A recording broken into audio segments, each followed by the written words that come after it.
I mean, So depends on the questions. yeah, I saw something fun yesterday. Oh boy. I was driving down the Beltway of 495 into Northern Virginia. Always fun. Mm-hmm. And the traffic was especially horrible. And it was a little late in the morning. So I was like, I mean, it's not uncommon, obviously, to have bad traffic on the Beltway. But I was like, this seems especially bad. Well, it turns out there was a bit of a rational reason for it, in some way for it. There was a group of people standing on the Beltway. I sent you a picture, and Cody, you saw it live. Yeah. And one was dressed like a Care Bear. They're standing on an overpass. Furries? No, not quite as fun, unfortunately. Yeah, not quite. Right-wing extremists, Dante. The next best thing to a furry. Wait, they're into furries? What if? That would explain. I'm voting. Have you ever red. seen a? You ever seen I'm a? voting red. You ever seen a Venn diagram? So, one was dressed as a Care Bear. The one with a storm cloud on his belly. Yes. So not the happy bear. I won't act like I know. One was dressed as a cowboy. His name was Cowboy Ron, and then there was the lead guy who I think had a bullhorn. Okay. They had a number of signs on huge signs, a number of which said "fuck Biden," and then another. They weren't even trying to tuck it in with that Brandon shit. No. They were just like balls out here. Yeah, It is. and then another one Should we was have the balls out? Well, hold on one second. Oh, wrong channel. Fuck. So another one was it was a huge. Well, I guess it's relative depending on what God blessed you with, but I would say it was about a 6-foot penis. Okay. And about probably 6 inches wide. That said, Democrats can suck my dick. Cool. And then it had that, and then It had a picture of Biden on the helmet as well. it. Had a picture of Biden on the tip. Oh yes, on the helmet Of his face. Yes. And then it had another one. George Costanza, where he's like posing in that with the boxers. Oh, yeah. It said, "Yankee whore liberals can eat my ass." Neat. That was the other part of that. Must be fun having that strong of an opinion about something. Anything for a vote. I was in the foothills of the Himalayas with. But here's the thing, and I was trying to explain, because it was kind of embarrassing with these like foreigners in the car.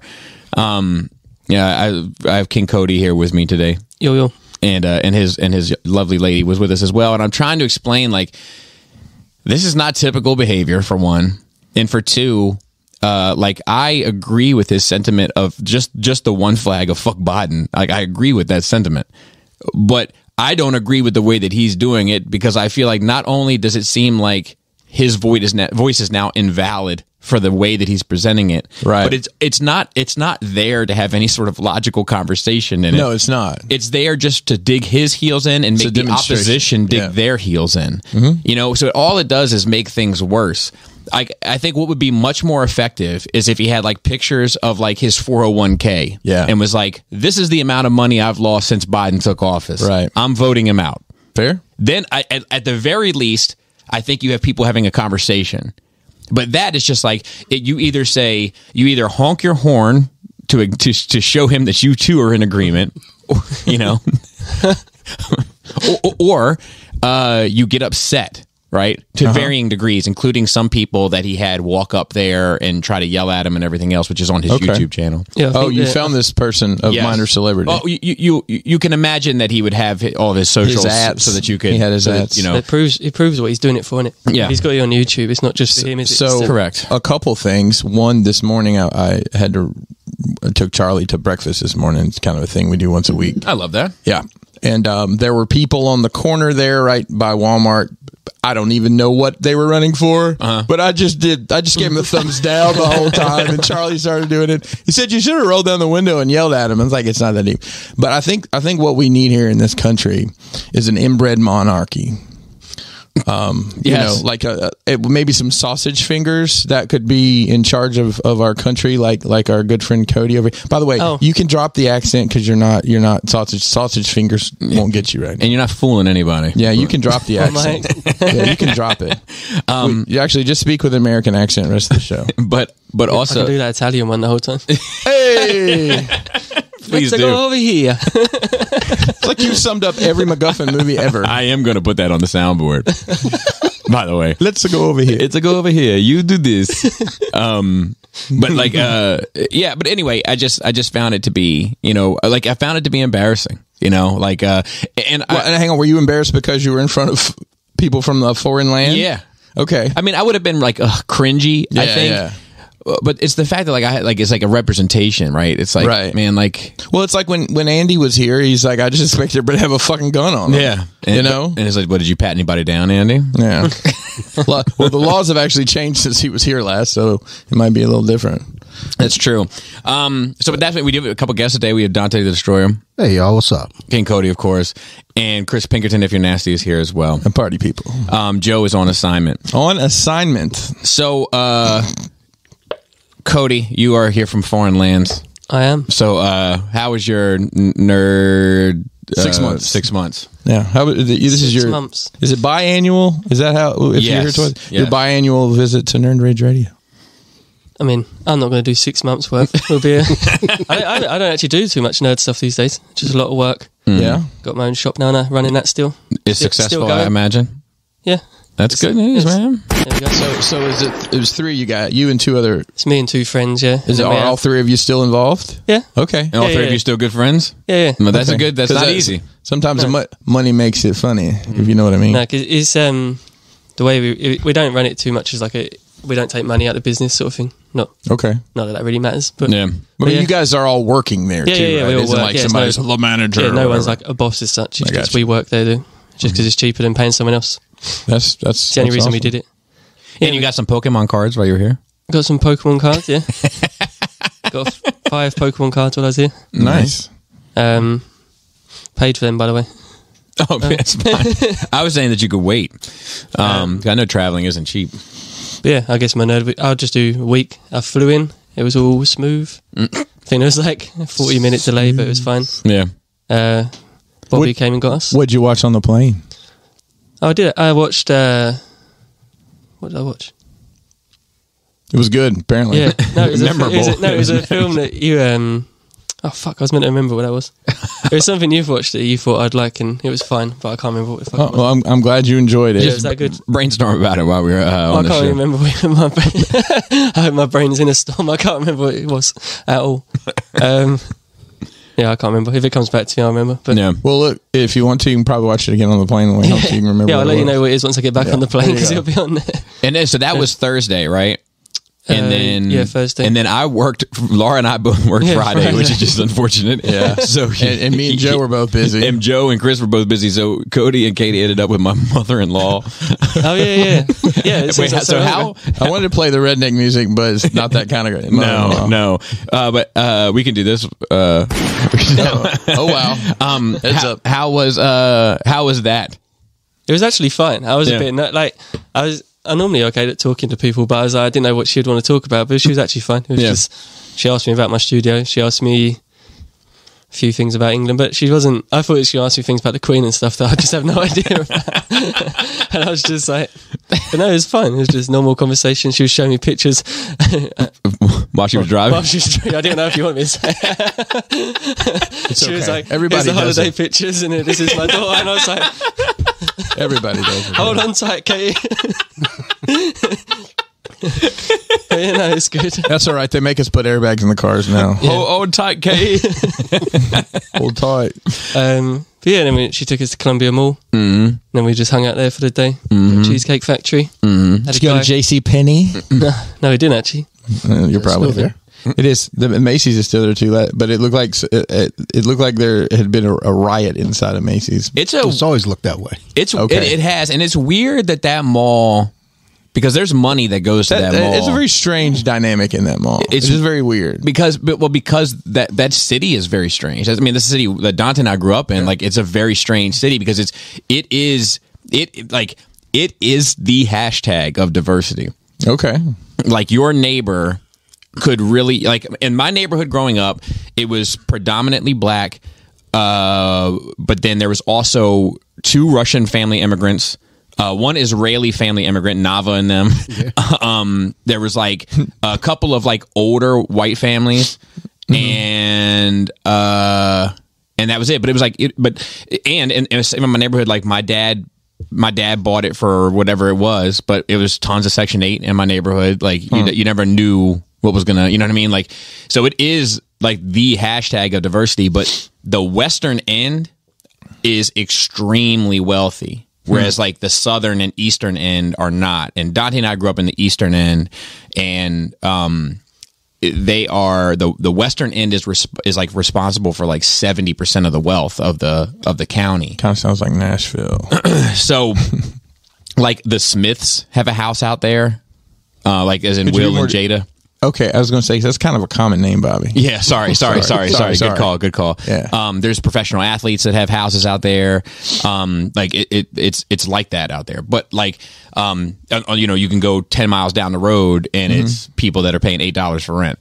You know, nice. Like you just don't know. And it was founded by Ed Norton's grandpa. Like I think it's his uncle. Oh, okay, somebody, something like that. I'd heard that. Someone something named like his daddy. Before.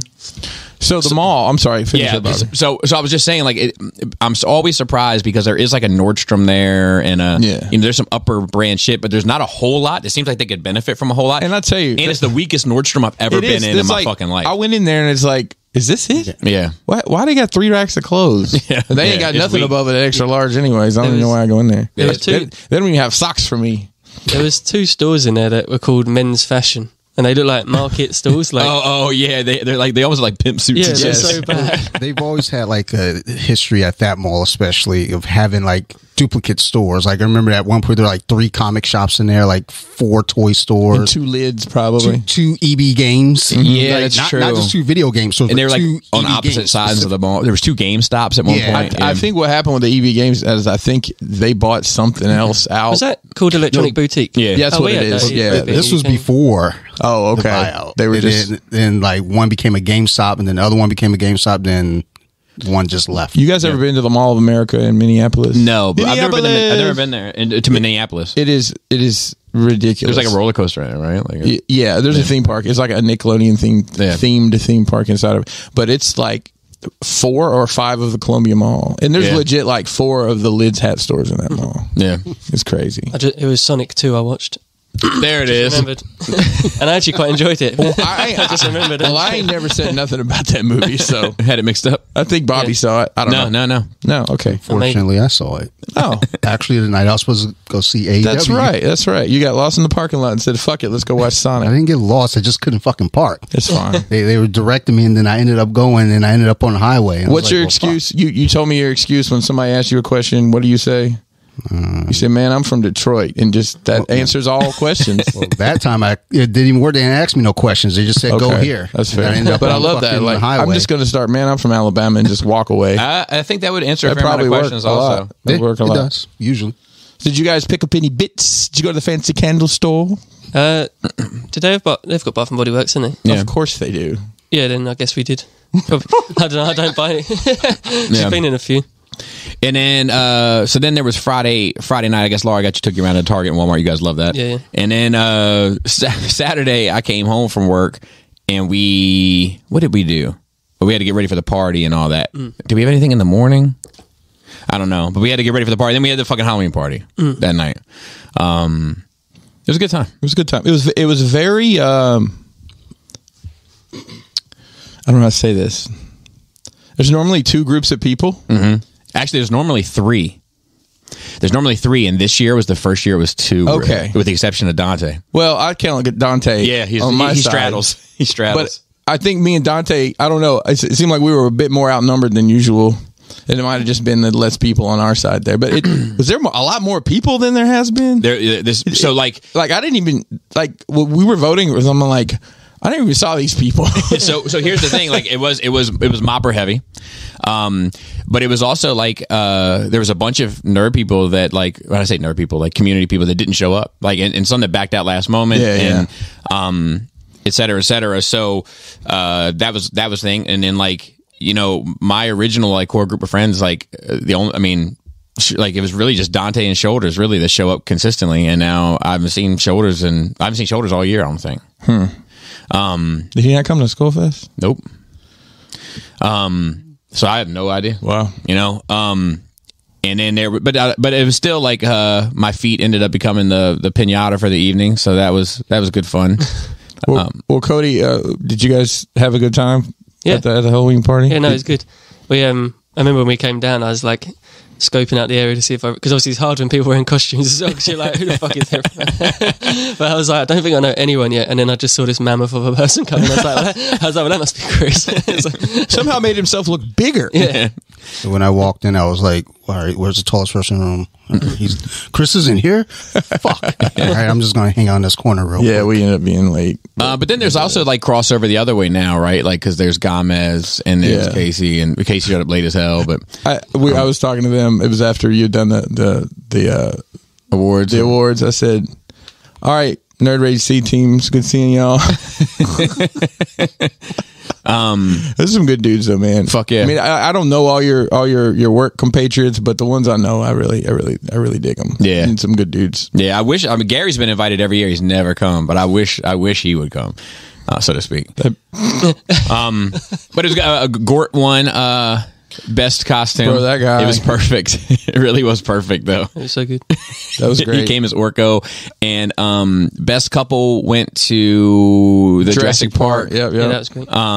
Which is interesting because it was simple, but it was clever. It was very clever. And then clever girl. And then I saw Phil cornered them at one point. I'm like, oh god, y'all are you poor y'all are people. getting the business. That T-Rex isn't to scale. Actually. And then there was the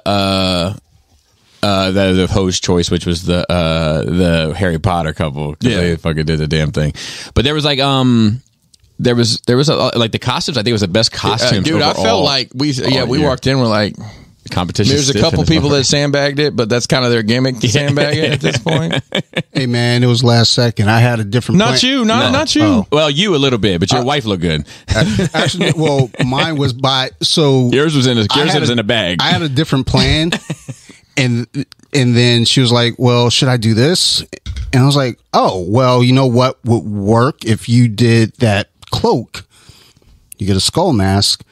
You could be Death, and I'll be Thanos. And I want to do like face paint shit. Yeah. And she was like, here, just order this. I was like, would have been cheaper just to do the face paint. Yeah, the face paint would have probably would have been better, but she elevated yours. Yeah. Yeah, that was the plan. I'm usually just like, look, man, I'm just here as an accessory. Yeah. Use me as your. Never mind. But it was good. It was good. I had a good time. And Bobby had a hell of a cod piece. Yeah, I did. That's the closest Chris's hand had ever been to my dick before. On multiple occasions. On multiple occasions. But it was funny because this cod piece I was wearing had like spikes on it.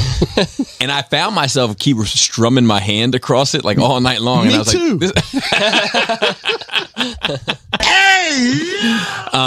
But everybody seemed to have a good time. And I like well, and if you think about it, right? So there was like Gort, and then JD and Chan showed up late as hell, but that would have been their costumes were fucking bangers. Yeah, they were great. Yeah. So I saw like their pictures. I was like, wait, were they there? You probably left. We were leaving. Like Kelly said, "Is that Chan and JD pulling up?" I said, "I can't believe they actually came." Yeah, but they showed up and they were decked out and they looked fucking great. I said to JD though, isn't that Gandalf's line about a wizard never turns up late, turns up perfectly on time? So he should have said. When he walked in. Yeah, I think he took it and ran with it too. Oh really? Because I think he started saying that to people. Oh okay, cool. That should be his mantra. Yeah. But it was a great time. I appreciate you guys for coming out, and that was like back in the full swing of it. Oh yeah. You know, like now that COVID has kind of run its course, that was like, because if you think about it, when you guys started coming is when we started backing it down. Well, yeah, it was. I think the first one we came to, it was like 6 couples, maybe. It was very light. Yeah, because we had backed it down for a while, and then now we're just back to where it used to be. Yeah. So this was like kind of your official first. Yeah, last year was pretty Last year was pretty crunk. Yeah. But it wasn't like this. I mean, this year was like 50 people. Yeah. So anyway, Halloween party. Then this is going to clear up a lot of my nerd week as well. Sunday, we had a busy day as well. We did something in the morning. I can't even remember what day. You went and got the girls, didn't you? Yeah, and then we went to Baltimore Comic Con. How was that? It was good. It was great. Was it the half con like they did last year, or the full con? Full con. Okay, but it was great to do it on Sunday. Yeah, like I just walked in, got a ticket, walked into the thing, like just casually. Wasn't crowded, wasn't packed. It was just like it was perfect. Did you pick up anything cool? No, unfortunately, all they had was a bunch of like new shit. Like it was like Marvel Legends waves, Black Series waves, all that kind of stuff. But like the kind of stuff that I'm looking for, these like little niche nuance pieces that have been released over the years, like no dice at all. And I came ready. Nobody was dusting out off the top shelf of the comic shop. Exactly. And I was ready to spend money. Except I think that Iron Studios had a display in there. Like I think they had a presence in there, but they were calling themselves something else. You know, sometimes they'll do that for like marketing reasons or whatever, what they're allowed to do. Because remember, I bought those Suicide Squad statues that time and they weren't supposed to be selling. It was Diamond. Diamond wasn't supposed to be selling. Yeah.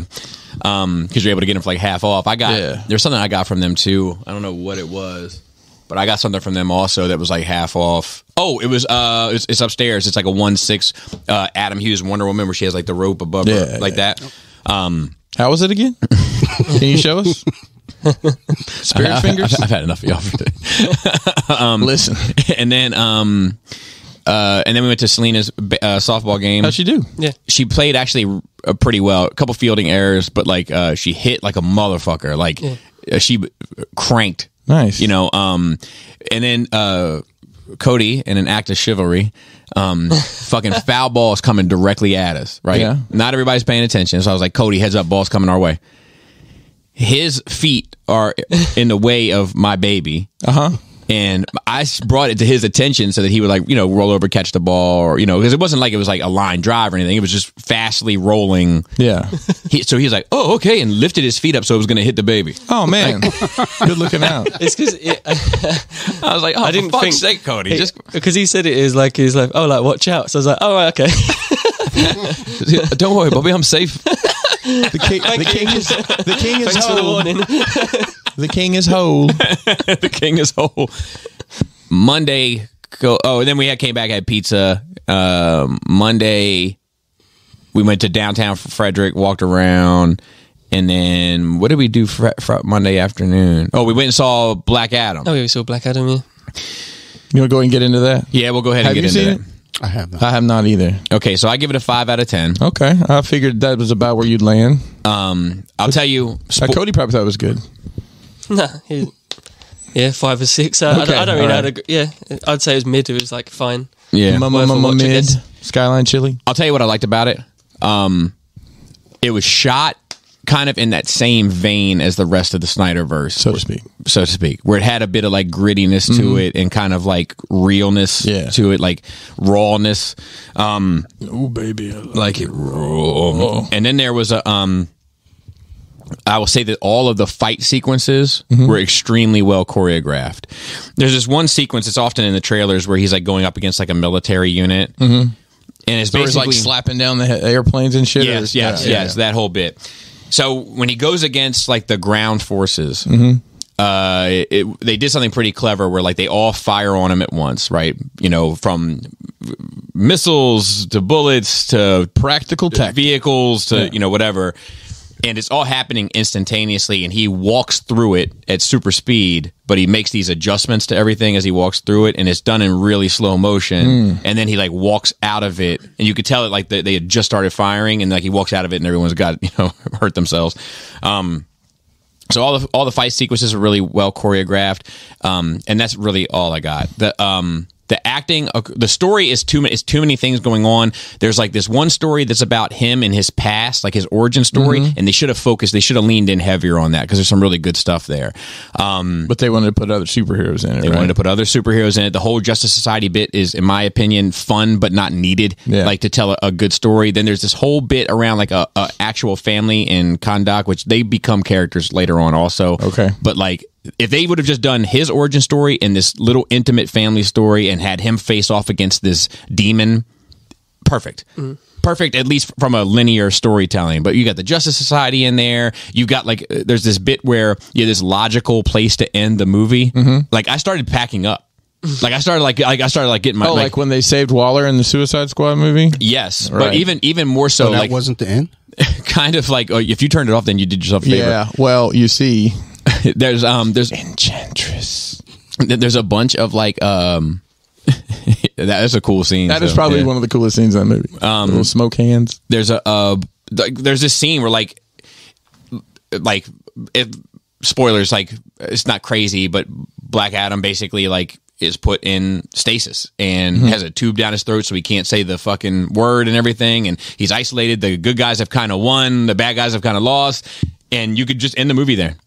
And they don't. Then the bad guy gets worse, and then like it gets out. They have to let him out. Yeah, and it's like, and then it goes on for like another 45 minutes. It feels like. Yeah. But this time you got to be good. Hold on 1 second. So we got cut off there. I'm not exactly sure where I was, but they could have just kept it a more simpler story. There's a logical place to end it. They didn't end it there. It goes on for another fucking 45 minutes. The acting, in my opinion, is awful across the board. Like there's not one person that gives a good performance. Not even Pierce Brosnan? Dude, he is probably the best. He's still weak in this somehow. So it makes me think that it might not be a performance issue as much as it is a directorial issue. It just felt super cheesy, didn't it? Like even with like Adam, I feel like Adam Smash, his name is that his name? Yeah. He was like the whole time. It was just like he didn't have a serious conversation once. I agree. And just it was a bit weird. And It's all punchlines? Yeah. Yeah. That part and the movie has a kind of serious tone, so he kind of seems weird in it. Yeah. It's interesting to see The Rock perform this role because he doesn't turn on the charisma at all. Really? And as a result, you get to kind of see how blank he is. Wow. So his performance, in my opinion, is worse than usual. Does he do the eyebrow at all? Nope. Man. It's worse than been hard to usual tuck because that in. he Definitely doesn't not going to the theater for this. Then. he doesn't even get to bring the charm to the role, but it was the right choice because the charm Right. for the role would have been wrong. But he's just not the right. He's just awful. It's been 15 years in the making, Bobby. Yeah, I know. 15 years. It does make it feel rushed. What you were saying about like adding all that in, because then like that whole scene at the end, you could have spread that out. Like you were saying about a whole second. That could have just been the movie. Yeah. That could have just been the movie. The effects were great. All the visuals, all the fireworks were great? Yeah, they were fantastic. To be fair, My favorite one was that his literal first kill in the film. You know, and he just picks a dude up. yeah, I thought that was cool. Just It shows you what you he can looked do. better with the hood. Yeah, he did look cool with the hood. Yeah, So I don't know a whole hell of a lot about this dude, like because you're saying like basically, there's a point where he had the tube down, and everything, and the good guys won. Like I don't know, like because they always make it out like, oh, this is an anti-hero type deal. Like as a bad guy, as a villain, I've always thought this dude is like just the baddest of the baddest, like just doing bad guy shit. So like he is, with the exception of Kondak. Like he takes care of Kondak. Nobody thinks they're the bad guy.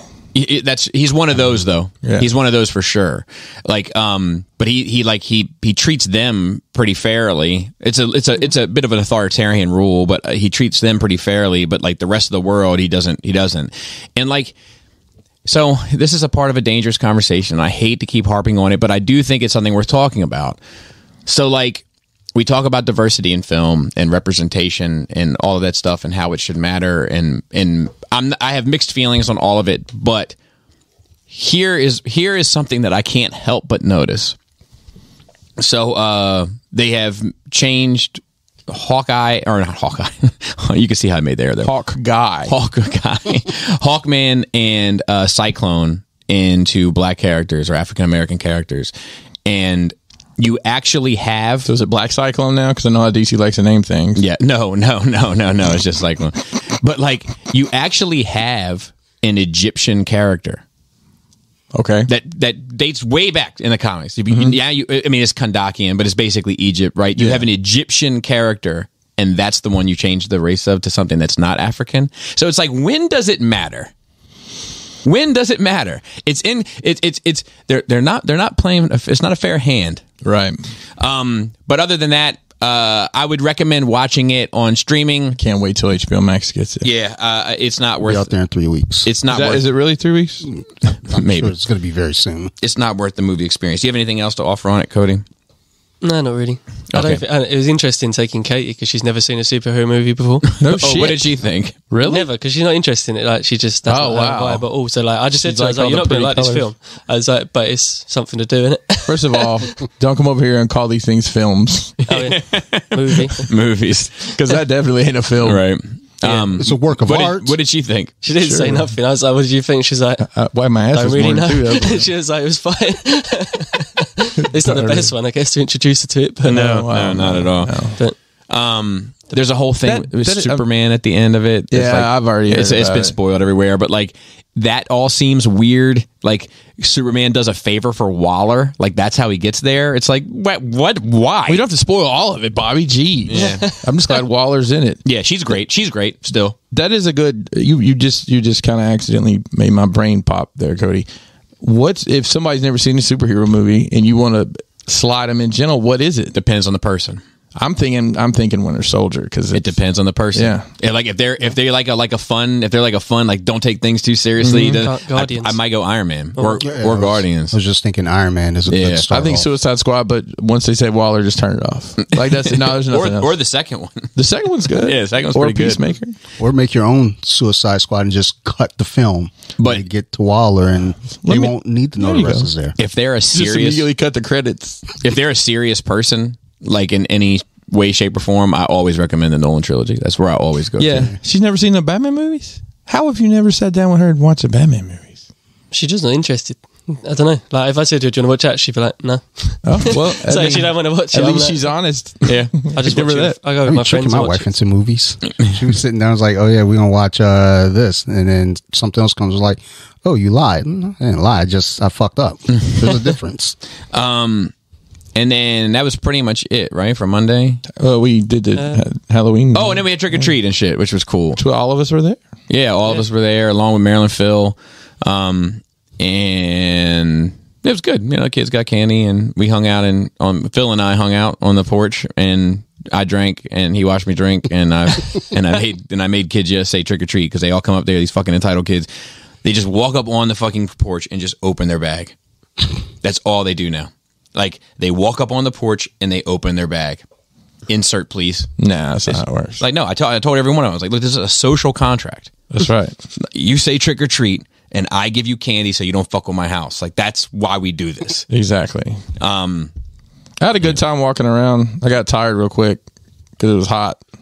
I was wearing that crazy mask. Yeah, Kelly looked Yeah, I amazing. think Kelly did was well. that inflatable costume was great. She tried to get me. It was really nice. She ordered that. She's like, "Do you want?" She had another one. It was like it would have been like it looked like I was holding somebody and walking. I'm like, yeah. I don't think that's gonna fit me. Although that clown suit would have fit me. It Yeah. had a lot of slack in it, so it was fun. Yeah, it was a good time. Then Tuesday we went down to Tyson's, Cody and I, and shopped a bit. They spent a half hour in Bath and Body Works, and then we had dinner. We had lunch at Maggiano's, and then he had a chicken with he had fried piece of chicken, and Chicken with no sauce. and some dry ass noodles.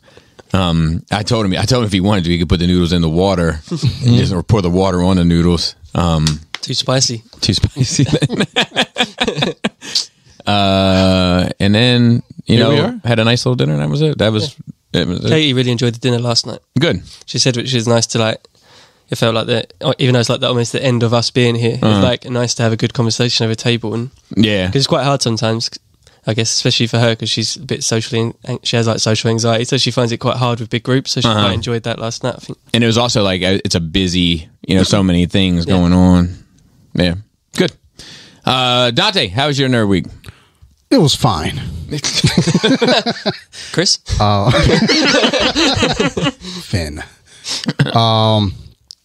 Well, Halloween party, so those things have already been covered.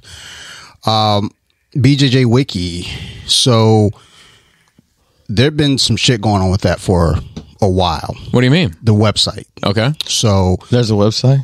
yeah, I just thought it was Instagram. not anymore. Not Okay. anymore. The website's been pulled. So initially, I had a teammate who I used to post jiu-jitsu content on my. I feel like we're getting ready to get into some drama. I'm here for it. Let's go. So I used to post jiu-jitsu content on my personal Instagram, just, here and there, shits and giggles. And one day this teammate came up to me and he was running a bunch of different websites and Facebook accounts. So he asked me if I wanted to run BJJ Wiki, the website, and the Facebook account. And I was like, yeah, under one condition. Can I make an Instagram account? Because that's where I just feel like it's easier for me to flow there. Yeah. It's Facebook. I don't fucking know what to do there. It's no different, but for some reason it feels different. So it's like you have 2 cups of coffee and in each hand, you don't know where to sit them to do anything. Yeah. It's like, yeah, I understand. So I make the Instagram account. It's where it is now, 96,000. That's as of this morning. So where's the flex button? Something like that. So eventually with his other websites, he was like, look, I don't have time to fuck with all this. This is yours. Take it. Website and all.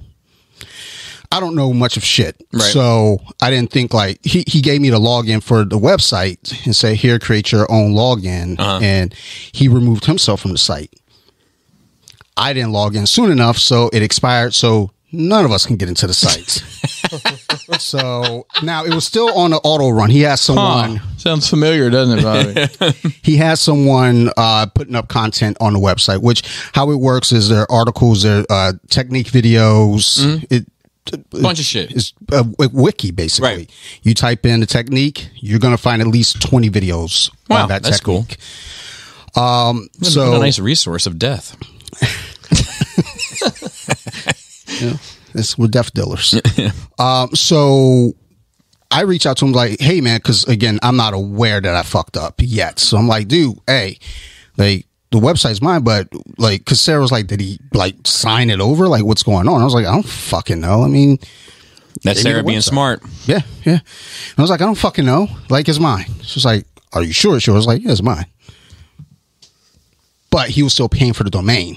It was like $20 a year. So he's getting ripped off. Well, I'll get there in a second. So at this point, I honestly didn't care because it was still updating. Yeah. Now, once I started doing the podcast, I was like, shit, I want to start putting that there. Right. But that's when I realized, oh shit, I can't log in.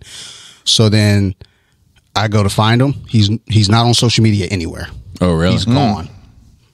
Just not in Messenger. Phone numbers changed. He's gone. Bloody Invisible Man for Halloween. You know what I mean? Really got in character. Out here being John Cena and shit, right? So this was last, I want to say March. A teammate reaches out to me and was like, hey, have you heard about Tony? I was like, no, because I'm like, I can't find him. Right. I was like, shit, is he dead? Because that's my assumption. Like, the dude disappeared. He must be dead. His website still's running with white belt BJJ. Okay. But none of the social media is there. Then he sends over a screenshot of Maryland case thing or whatever, report, court, like dude going to court. Oh, judiciary case search? Mm-hmm. Yeah. I use the resource myself from time to time. Gotta call the lawyer because it's time to go to trial. Sometimes I got to check it out too to make sure I'm not in trouble. I know, right? Hold on, let me just check this just in case. I don't know. I might have a court date. Yeah. Feeling like Andor out here. So it turns out this dude had a lot of things going up against him, specifically statutory rape. Oh. So, but at that point I was like, well, I guess, in my mind I was like, guess that website's not going to get, the domain name's not going to get paid for this year. Fuck them. All right, I'm going to go ahead and, it expires in July. I'm going to scoop it up. July hits. I don't know shit about domain, so it's available, but it's not available because there's a wait period. So I'm like, okay, it's not available. Fuck. And, I'm checking every month. So I just gave up by this point. We're in October now. Somebody else got it. So I had somebody reach out to me and say, hey man, I'm about to sell BJJWiki.com. Come get it before I, sell. I was like, I reached back out to him. This is before all this shit was going on. I was like, nah, buddy, I already own BJJ.wiki, BJJWiki.net, and there's another one that I was like, fuck you. And he's just in a smiley face. I was like, bitch. So, last Tuesday, which was just all the stuff with Brutus and everything in that anniversary. Dude, I had a dream about him last night. Him and Mario, like, both came, like I said, they faked their death and this whole bit, like, and I was like, oh, I was like, why wait so long to come out of this fucking shit? Like, We're waiting on Tupac to come back first. no. I traded in 100 Tupac. So it was like last Tuesday, was like when his mom called, the anniversary. And Really? When I found out. How's she doing? No, I'm saying that was the anniversary of when she called me. Oh, gotcha. I haven't heard from been her. in Forever. contact at all. Gotcha. Okay. So like I'm at work just kind of moseying about, and I go on my phone like deleting when you go on like Google Chrome or whatever, I got all these windows up, so I'm like clicking through and closing them out, and I go to domain.com where I last looked up BJJ wiki, and I'm looking, I was like, for the fuck of it, let's type it in, bjj.wiki. It turns green. I was like, oh really? And I just got my Instagram money. I was like, yep, go ahead and buy this shit right now. Nice. 2 years, $60. There you go. I think it was like, So you got it. yeah, I got it back. Oh yeah. I think it was like $40 for the 2 years, and then there was like some protection for like 20. I was like, yeah, whatever. Just fucking give it to me. So now I'm back to work, and I'm trying to redo that website. Talk with a few teammates, a few people that I work with on Instagram to try to get me some content to start putting on there legally. Because what he was doing previously is he was just ripping from like other like well-known grapplers, Right, throwing their shit on the website, which it's fine. It's like good content, but that's somebody else's shit. yeah, there's some legal issues there. I got you. So right now I'm working with a few friends, talk to some teammates, throw the podcast on there, just trying to make this like a thing that works versus just some shit. Because like the original layout from it, every time people go to the website, like, this looks like Pornhub. And I think that was done by design. He did that on purpose. And I'm like, yeah, well, it's not. Just are you looking for a fucking armbar or not? Right. Well, yeah, I am, but now I'm going to jerk off real quick. Yeah. Okay. So BRB. like that was kind of the big thing over the last week for me. Congratulations. Thank you. Search engine optimization. If you don't know about that, you should School word. spend your time to Actually, I know. dig in on that. Yeah. I'm all the little things I'm now trying to like look at, like, okay, what's this and what do I need to know about this? Because before I was like, jump in. Now I'm like, I'm gonna give myself 6 months to. And now you need to get them pop-up ads going. Do you Love me some pop-ups. Yeah. So listen, every time somebody accidentally clicks on it, you get a nickel. do you post all the content on the off the mat Instagram? So I don't, but I give credit to anyone that I repost. No, but I mean, do you? Is that you doing it? Because there was one you shared last night, and I nearly like throw up watching it. The one where he snaps that kid's leg, it just like pops. I was like, so I saw that, and I was just like, I posted that just because I knew it was going to be something that was going to get a lot of views, because I was like, I'm not watching it. Yeah, I heard about it, but I didn't realize what was going on. They were like grappling on the floor, and you just see. And I was like, and then he pulls the sleeve of his leg, and his leg's just like. Somebody sent it to me. That's like one thing that gets to me is Yeah, like leg fractures. And I don't like to see people get hurt in general. Somebody sent that to me, and I already knew what was coming. I was like, nope, I'm not watching it. So you set me up, but then I reposted it because I knew, you know what, if I got to see it, you got to see it too. But I never saw it, so fuck them. But there was that, and then I recorded with Phil and Joe. We did the Hellraiser episode upcoming. Yeah, Joe mentioned it, said it went over well. Good conversation. Ended up pretty much becoming about the show, like a conversation about the show, and then the other show that's kind of yeah. Interesting. It's interesting stuff. It was. I always feel like when I do episodes with them, it goes over well because I don't know shit about whatever the fuck they're talking about, so I just let them talk. And then they're like, Dante, what do you think? It's like, Dante, You sure as hell raised hell. is this thing on? But yeah, that's the main things, and Marvel Legends. Yeah, Buying some of those. Nice. I think Sarah's actually getting more into it than me. You gotta let me come over and do a cribs, man. Let me clean up my basement one day. Yeah. I got a bunch of shit just thrown around. Yeah. I know the vibes. I mean, do it like Redman. That's kind That of shit would be funny as hell. That's how I present most of my visits. You're like, this is an empty mac and cheese container I had yesterday. It was good. That's what the basement looks like. You come down there, it's like, what the fuck is this? That's If you like empty wine fish, box. remember that? Yeah. It's like pulling out the get you a Foreman grill. He was good, man. Yeah, that's all of my nerd. I was just here recently, so Yeah. I don't got a whole bunch. Chris Oh, Pinkerton, my if you are goodness. nasty. I've had some. Well, I was on vacation last week and this week, but I've worked harder these 2 weeks than I work when I'm working. It's been crazy chaotic. So, went to NJCC. So Friday, I loaded up the car with the goods I decided to sell. Drove over to the Holiday Inn in Cherry Hill. They've completely redone that hotel. It's new owners. The rooms have been redone. Hey, the biggest thing for me is your cell phone charger will actually stay in the outlet. You don't have to hold it. You know, go to these hotels with them old ass plugs. They've completely. It's like a modern. It's sold, and I have a feeling what happened is the Holiday Inn company was like, "Hey, y'all got to update this shit. This is awful." And I think whoever owned it was like, "Nah, we're not going to do that, but we'll sell it to whoever wants to do that." And I think that's what happened. So it's completely renovated. Very nice. They even like updated the rooms where the where we had the toy show is and everything. So we get there and I crashed with Brink. And let's see who He made it to the Halloween party? Yeah. So EE Prime and Dom came down, and then Dustin, Vinny, and we all went to. I keep saying Hula Hands, but I think it's Hula Hands. It's a bar across the street.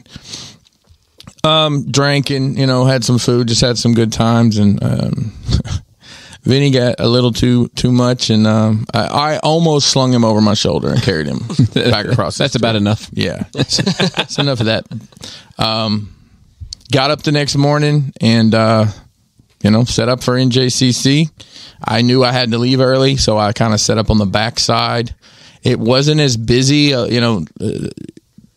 you've been there, what, twice, 3 times? No, I've been there a handful of times. Okay. Yeah. Have you ever been to NJCC? You came with me a couple times. I know you guys, I know you've never been. They do early bird at 8 and then general admission is at 10. And like normally, and I was telling some of the guys that had never sold there before, like the early bird, you're going to make a lot of money. And it wasn't like that this year. Really? It was really slow. But it picked up, around 10, the regular admission.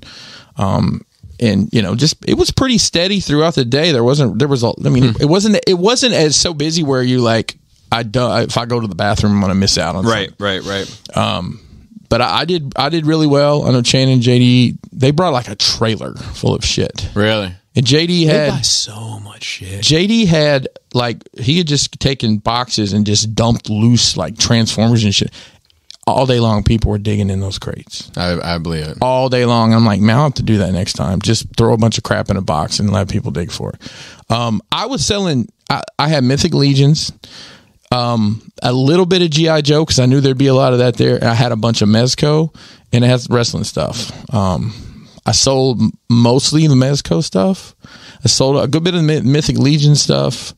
And like I had one big ticket item. Sorry, Doink sold. The Doink set sold. Oh man, sorry. Yeah, I doubled my money on it. So good for you. Galactus was going for 700 at Baltimore Comic Con. Yeah.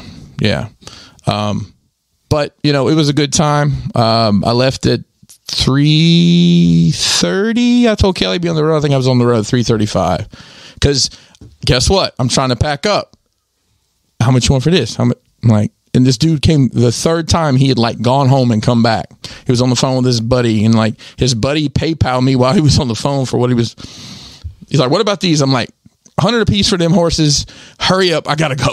Right. And then I'm packing stuff up in totes. And then people that have been around, I've seen all fucking day are like peering into my totes. Like, bro, this stuff's been sitting here all day. Yeah. There's nothing new in here.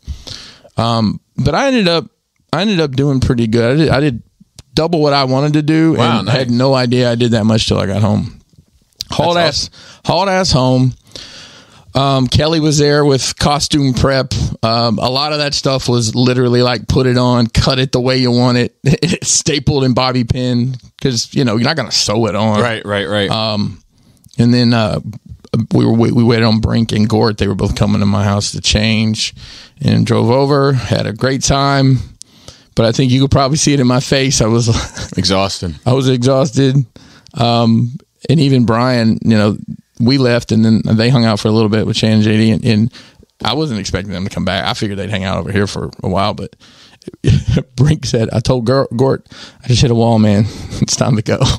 He said what? I hit the wall, yeah. And those dudes hung out all day Sunday. I felt like I was almost drunk all day just because I drank a lot, and then I was just so tired. Well, it was funny because when we went to, where did we go? We were driving back from Baltimore Comic Con. I got tired as fuck, Just like all of a sudden, like I was like, I was having a hard time driving. Yeah, and I was like, as soon as we got to Laura's mother's house to get the dog and the baby, I just jumped right over into the other seat and just went to sleep. Yeah, and then came home and went upstairs and crashed for an hour. Yeah, I was done. Didn't Chris Mel kind of hit the floor wall, but yeah, Chris Mel slept here, but God bless him. He needed to. Yeah, he needed to, and that dude cracks me up, man. In the Halloween party, we do reserve the right to take your keys. We've taken Dante's keys before multiple times. We've taken Chris Maul's keys. We've taken some other keys. Chris Maul, the astronaut, that was so many layers. Like, he explained that to me, and I was already pretty lit by the time he says, and I looked at Kelly, he's like, let him explain this to you. And I'm like, that's like 12 layers of complicated, but it's really fucking cool. And he brought all space themed gifts for my kids. That's awesome. That's such a cool dude, man. He is a cool dude. But anyway, he's also a weirdo, and I found him. Hey, by the way, in JCC, I forgot everybody. So the general public are just all fucking weirdos. Lovable weirdo, but I found him face down in my carpet with his hands by his side, just flat on his stomach, with a blanket over his head. That was it. Seems on brand. Pretty sure there's a picture of me like that. Yeah, without the blanket. Without the blanket, it's on the middle floor. I have it. I think it was Halloween Party 2. I think it was the second, because I think we stayed over. It was like, I'm not making I was referring to, didn't Chris Mel take a tumble down your stairs at the front? Oh, that too. He fell off my porch apparently at some point and landed. Oh yeah, he mentioned that. But I didn't hear about it till the morning. He was like, I think I ate shit last night. So Brink and Gort crashed in my house. Brink's air mattress gave up the ghost. So Brink actually stayed till Monday. He left Monday midday, which worked out good because I had to run to Westminster to buy fucking magnets. Jesus Christ, I use so many. I need magnet stock. Mm-hmm. And on the way back, because I was thinking like I could send him with some stuff for this Legions Con show. That way we don't have to cram stuff in. But I couldn't think of anything to send him. But on the way back, I called Kelly and I heard him like, Brian's still there. Tell him just to wait. I'll be there in 10 minutes. So I loaded him up with like a couple folding tables and a big blue tote full of like our stock, like our demo dioramas. So that way, because we're taking a DTOF and all this stuff this week. So I woke up Sunday morning, felt like ass, drank some water and got some coffee in me. Gort is like the most unobtrusive house guest ever. Agreed. Like, you guys have been to my house, we've got new furniture since you've been there, but the same layout basically. There's a couch, and then like there's the curtain to go out the glass doors to the patio, right? This dude's like slimmed up right there. Like I didn't even see him at first, but like, I'm up moving, I'm drinking coffee, I'm trying to kind of stay quiet. Well, Brian comes upstairs and I'm like, all right, sorry, Gort. But dude, like, tucks his head under the covers and just like he finally just kind of gets up. He could have put his costume back on. Yeah, put his hat over his head. He could have just worn the Orco as a sleeping bag. Yeah. But I started right then hustling dioramas, like working, cutting, and those guys were like bebopping through and like, what are you doing? And Gort's like, oh, how does this work? And I showed him how to use a hot wire cutter, and he thought it was cool, and he actually built a little diorama out of some scraps. But those guys, we had a good time. I opened a bunch of Transformers up that I bought. Chug Life. I got to fill my DTOFs up, Bobby. You got to do it. I got to figure out how to get that. I got a HasLab Unicron. Flex. So now I got to figure out how to get that in a DTOF. I don't think it'll fit. But where there's a will, there's a way. Maybe. I believe in you. Speaking of will, Will and his grandfather came to NJ's. Man, that was so cool. His grandfather's really cool. Is it? Do you know is his mother's or father? It's his. I believe it's his mother because I met his parents on Halloween. Yeah. I didn't realize he lived right there. Yeah. I met his parents on Halloween, and his. I don't really know his father. His mother's cool as hell. His granddad collects, and just super cool. They hung out literally all day at NJCC. They left after I left, so it was cool to see him. Yeah. Let's see here. So yeah, like yesterday, I worked. I got Charlie on the bus. I don't know, 8:30. I went downstairs and started working, and I worked on dioramas till 3 a.m. Just because, like, I had to get done, and then Kelly has to paint today. Bless her heart, she's going to be painting all day, and then we got to pack, and Friday we leave to go to this Legion's Con for 2 days, which should be a good time. Lots of people I know. And where is that at? It's in Secaucus, Secaucus, New Jersey, at the La Quinta Inn. Yeah, it comes with free body armor. It might. I watched the new episode of Chainsaw Man. Okay, the Chainsaw Man. I saw a statue available for that new statue on BBTS. Oh, really? Available. I know there's a Figma figure coming out. Mason was excited about it. That's Mason, and I told him I'd watch it with him, and he waits on me to watch it. So I'm like, I'll take the time to watch it if you want to do that. Yeah. A show that you've watched probably 6-8 months ago. I watched White Lotus season 1. Good, right? Man, that's crazy shit. And I binged it. Like, I watched it. It's just fucking in amazing. One day. Yeah. Yesterday, and then I watched. So anybody who doesn't know, White Lotus is set at a resort in Hawaii that's it's like secluded a little bit. It's not like on the main island or whatever. And there are so many wild ass things that happen. Characters. Wild ass characters. Wild ass characters. And I really enjoyed the cast. Like, I really like Connie Britton. I really like Steve Zahn. Who else? Oh, the guy who was like the newlyweds, the rich kid that end up stabbing the dude. Yep. Like, he was on The Office the last season. He's a good actor. And young lady that plays his new wife, she's freaking smoking hot. Yeah, it's been a while since I've seen it, but I remember he was an asshole. As soon as they got married, he became an asshole. Yeah. And then Molly Shannon shows up as the fucking mother-in-law. I'm like, God, this is great. There was what's her name? The one that was the MILF from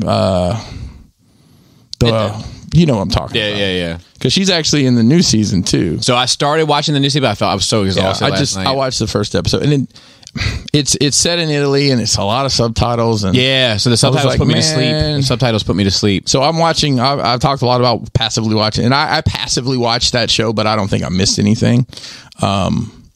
But it made you think a lot about it. Like the dude. I mean, spoilers, but the show's been out for a year now, I guess. I was going to start watching it tomorrow. Are you really?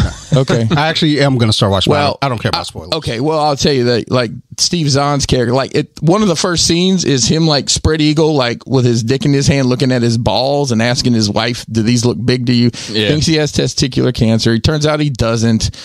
And then he had called his uncle because his dad had died of cancer, and he calls his uncle, and come to find out his dad had a secret gay life, and his dad had died of AIDS. Yeah. So then he goes on this thing where he just kind of basically I didn't really know my dad at all. And then he's trying to tell his kid, who is running off of the circus, right? Telling his kid all this shit. So the note I wrote down is being real with your kids. Do your kids know you? 100%. I don't feel like I put on a front with my kids. Not at all. Do you feel like that at all, Dante? My kid asks a lot of questions, and she's at the point now where we, for the most part, answer them as age appropriately as we can. Right. But obviously one of my kids is could be a great grandfather in Arkansas, but but yes, I would. Notice I said Arkansas. I would say, for what her age is, I think she knows us pretty well. Yeah. So, I mean, I've never really.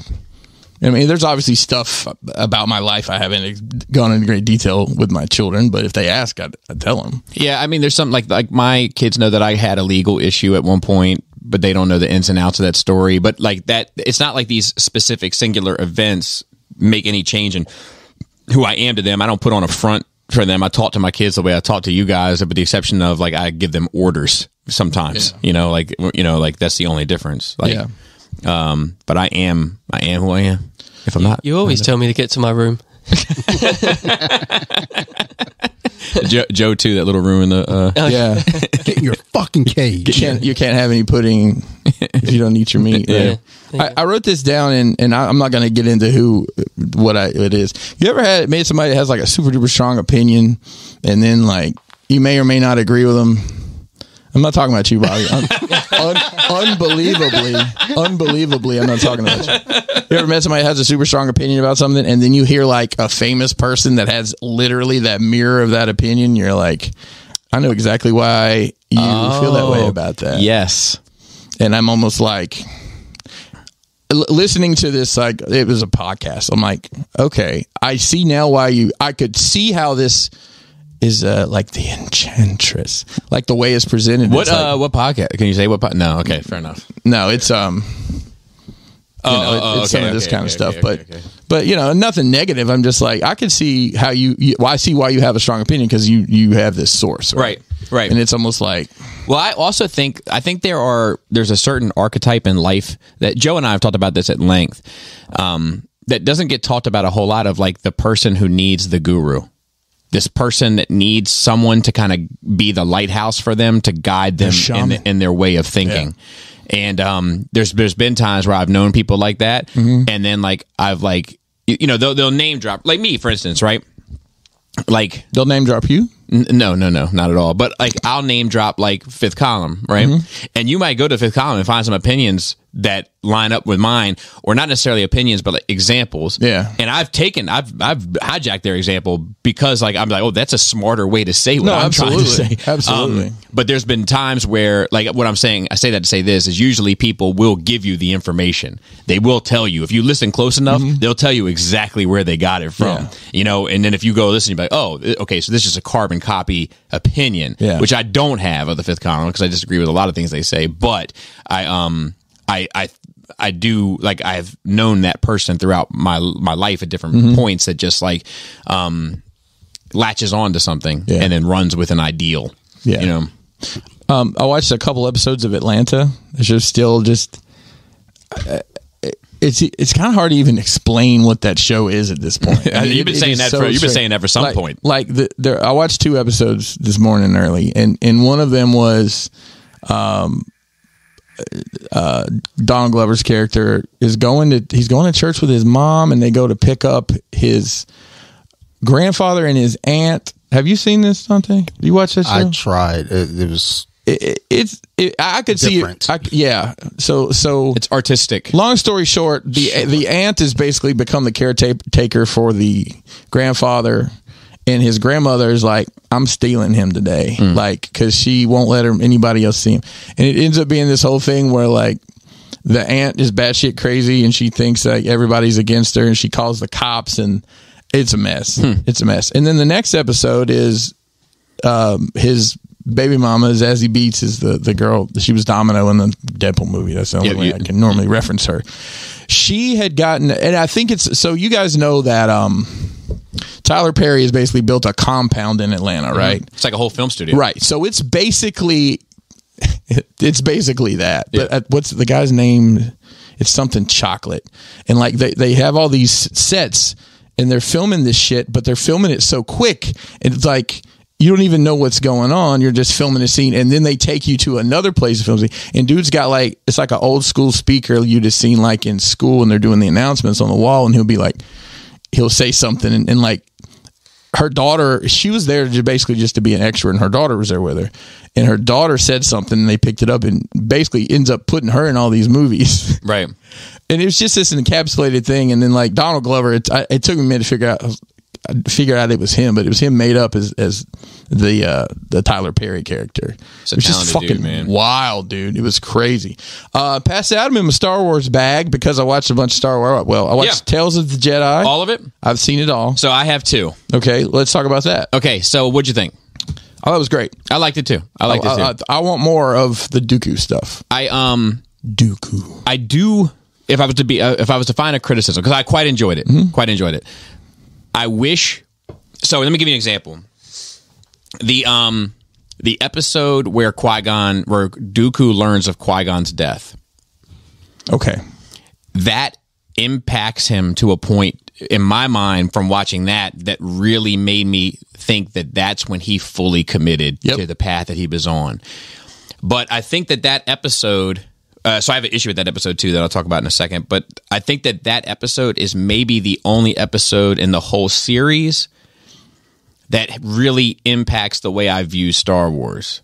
Really? And I think that I would while I enjoyed all of them, I enjoyed that one the most because now when I see Dooku in episode 2, I'm going to view him differently. Right. Considering that he just, he has been thinking that he got to this path through the death of Qui-Gon. Right. I just wish that in the future, that I want more too immediately. Yeah, I thought it was great. But I hope in the future they have more of those stories that change the way that I see the movie. Sure. But the one criticism I have of it, it seems like he learns of Qui-Gon's death. Yaddle's talking to him about Qui-Gon's funeral, and then he leaves and goes to Coruscant, and Yaddle follows him. Do you get that impression? Because were they at Coruscant or were they wherever? So he goes and meets with Sidious, but it looks like it's at Coruscant and there's like buildings. Maybe it was. That's the impression I got. I don't remember. But Yaddle and Sidious are both at the funeral. Yeah, that's the only part that I was like, I don't know if I get all this. I'll be honest with you. The Yaddle bit is like, I don't really care. It's fine. I like seeing her. It's fine. And I like that, like, she like came out of that, like she died on her own terms almost. Yeah. Like, I like that. Well, I mean, and I think she died. That's the thing. Like, even if it was like a time thing and Sidious could have left there and skibbity-bop over to the funeral. Skibbity-bop. Yaddle couldn't. Right. Yeah. So like, that's a bit of an issue. And that story very easily could have been where she joins the dark side too. Because I mean, she was leaning that direction. She was kind of Yaddle. Yeah, it seemed like she was on some fuck these Jedis. I don't agree with what they're doing. Yeah, but I don't think that was a Jedi. I think that was arguably the Luke Skywalker way. Okay. Like of becoming a true Jedi. Because I don't think those Jedi in the prequels are true Jedi. I think they've lost their way. I think they have. I think Qui-Gon was maybe the only true Jedi that we had seen up until we see Luke in 8. And we were talking about just the way I think even watching episode 1 now you look at it through a different lens because you understand more where Qui-Gon's coming from. Because of like the episode where he's super young, he's super young, and the corrupt politician basically have these people enslaved. Yeah, that's fair. That was a good episode. I really enjoyed that, man. I almost watched it again yesterday, but weakest episode, the first one. Oh, really? Yeah, I think that the Ahsoka training one was the weakest one. Oh yeah. The only thing that was cool about it is let's see what else we can throw at the end. They pulled on the heartstrings of that's why she was prepared for the clones, and but like, but overall, I feel like that episode. Yeah, and but I loved it. I loved it as well. I loved the series. And did you watch Andor this morning? Mm-hmm. Holy shit, dude! It's good. God damn! I mean, that is the. Are either you guys watching that Andor? I started it. I haven't been back to it yet. Okay, Cody. I am, but I'm not up to date. I don't know how far. Okay, well, I won't ruin anything for you, but I don't think there's a whole lot to spoil. Yeah, man, I will tell you. What's the guy's name that does that? Tony. I'm not good with names. Dungy. No, that's a football guy. I don't know anybody's Tony name. Tony the Tiger. Who's the key grip? Cody. Okay. He's a Western grip though. But what's his character in it? No, that's the director. The guy who wrote it. Oh, the guy who wrote it. I can't think of his name. That's good enough for me. Man, he built such tension. And great dialogue. Oh my god, it's such sharp dialogue. Really great sharp dialogue. Like I didn't realize at first she was going to be such a major player, but the ISB agent, she's great. She's fucking great and ruthless. Oh man, I'm glad they didn't let us hear whatever that was. That children thing that headset drives people crazy. Oh, and that guy was just so jovial about it. He's like, okay. You're getting tied down to protect yourself. But you would imagine that the person that had to do that work would have to be. Oh, you'd have to be on whatever kind of quaaludes they have in the Star. Yo, want to buy some death sticks? Yeah, just so I can get through my fucking day. Yeah, let's go. Death sticks. It's kind of like the ketamine. I'll tell you, I'm gonna hop back to White Lotus. The fucking manager dude is probably my favorite character. Oh yeah, because he's just so. He's a nut. Then they walk in, he's eating that dude's ass. And he's passive aggressive as hell too. Oh, which I love. Everybody, and he basically tells that girl on the first date, you just got to talk them into wanting what they already got. How many episodes is Andor? I hope it's 150 episodes. I don't know, but we're already on episode 9. That was 9. Oh, yeah. Because I always assume with a lot of these series 8, now they're going to be 6 to like 8. 6 to 8. Yeah. So when something goes beyond that, I'm like, yeah. Oh shit! I thought I was behind. Yeah. I don't know how far this is I going. thought I was done. I'm back 3. And the way this one ends is just like he's been asking him that question the whole time, and he's cutting him off. And then what happens to the old dude? And they're like, "You're not getting out of here. How many earnings for?" Yeah, that was cool. And that whole thing about like no more than 12. They moved the guy from 4 to 2. Yeah, and I was just clever trying stuff. to tuck it in a little bit there. Yeah, it's just smart stuff. Yeah, dude. I don't know, man. I want to watch Rogue One again, but I'm gonna wait till this is over. Yeah. I mean,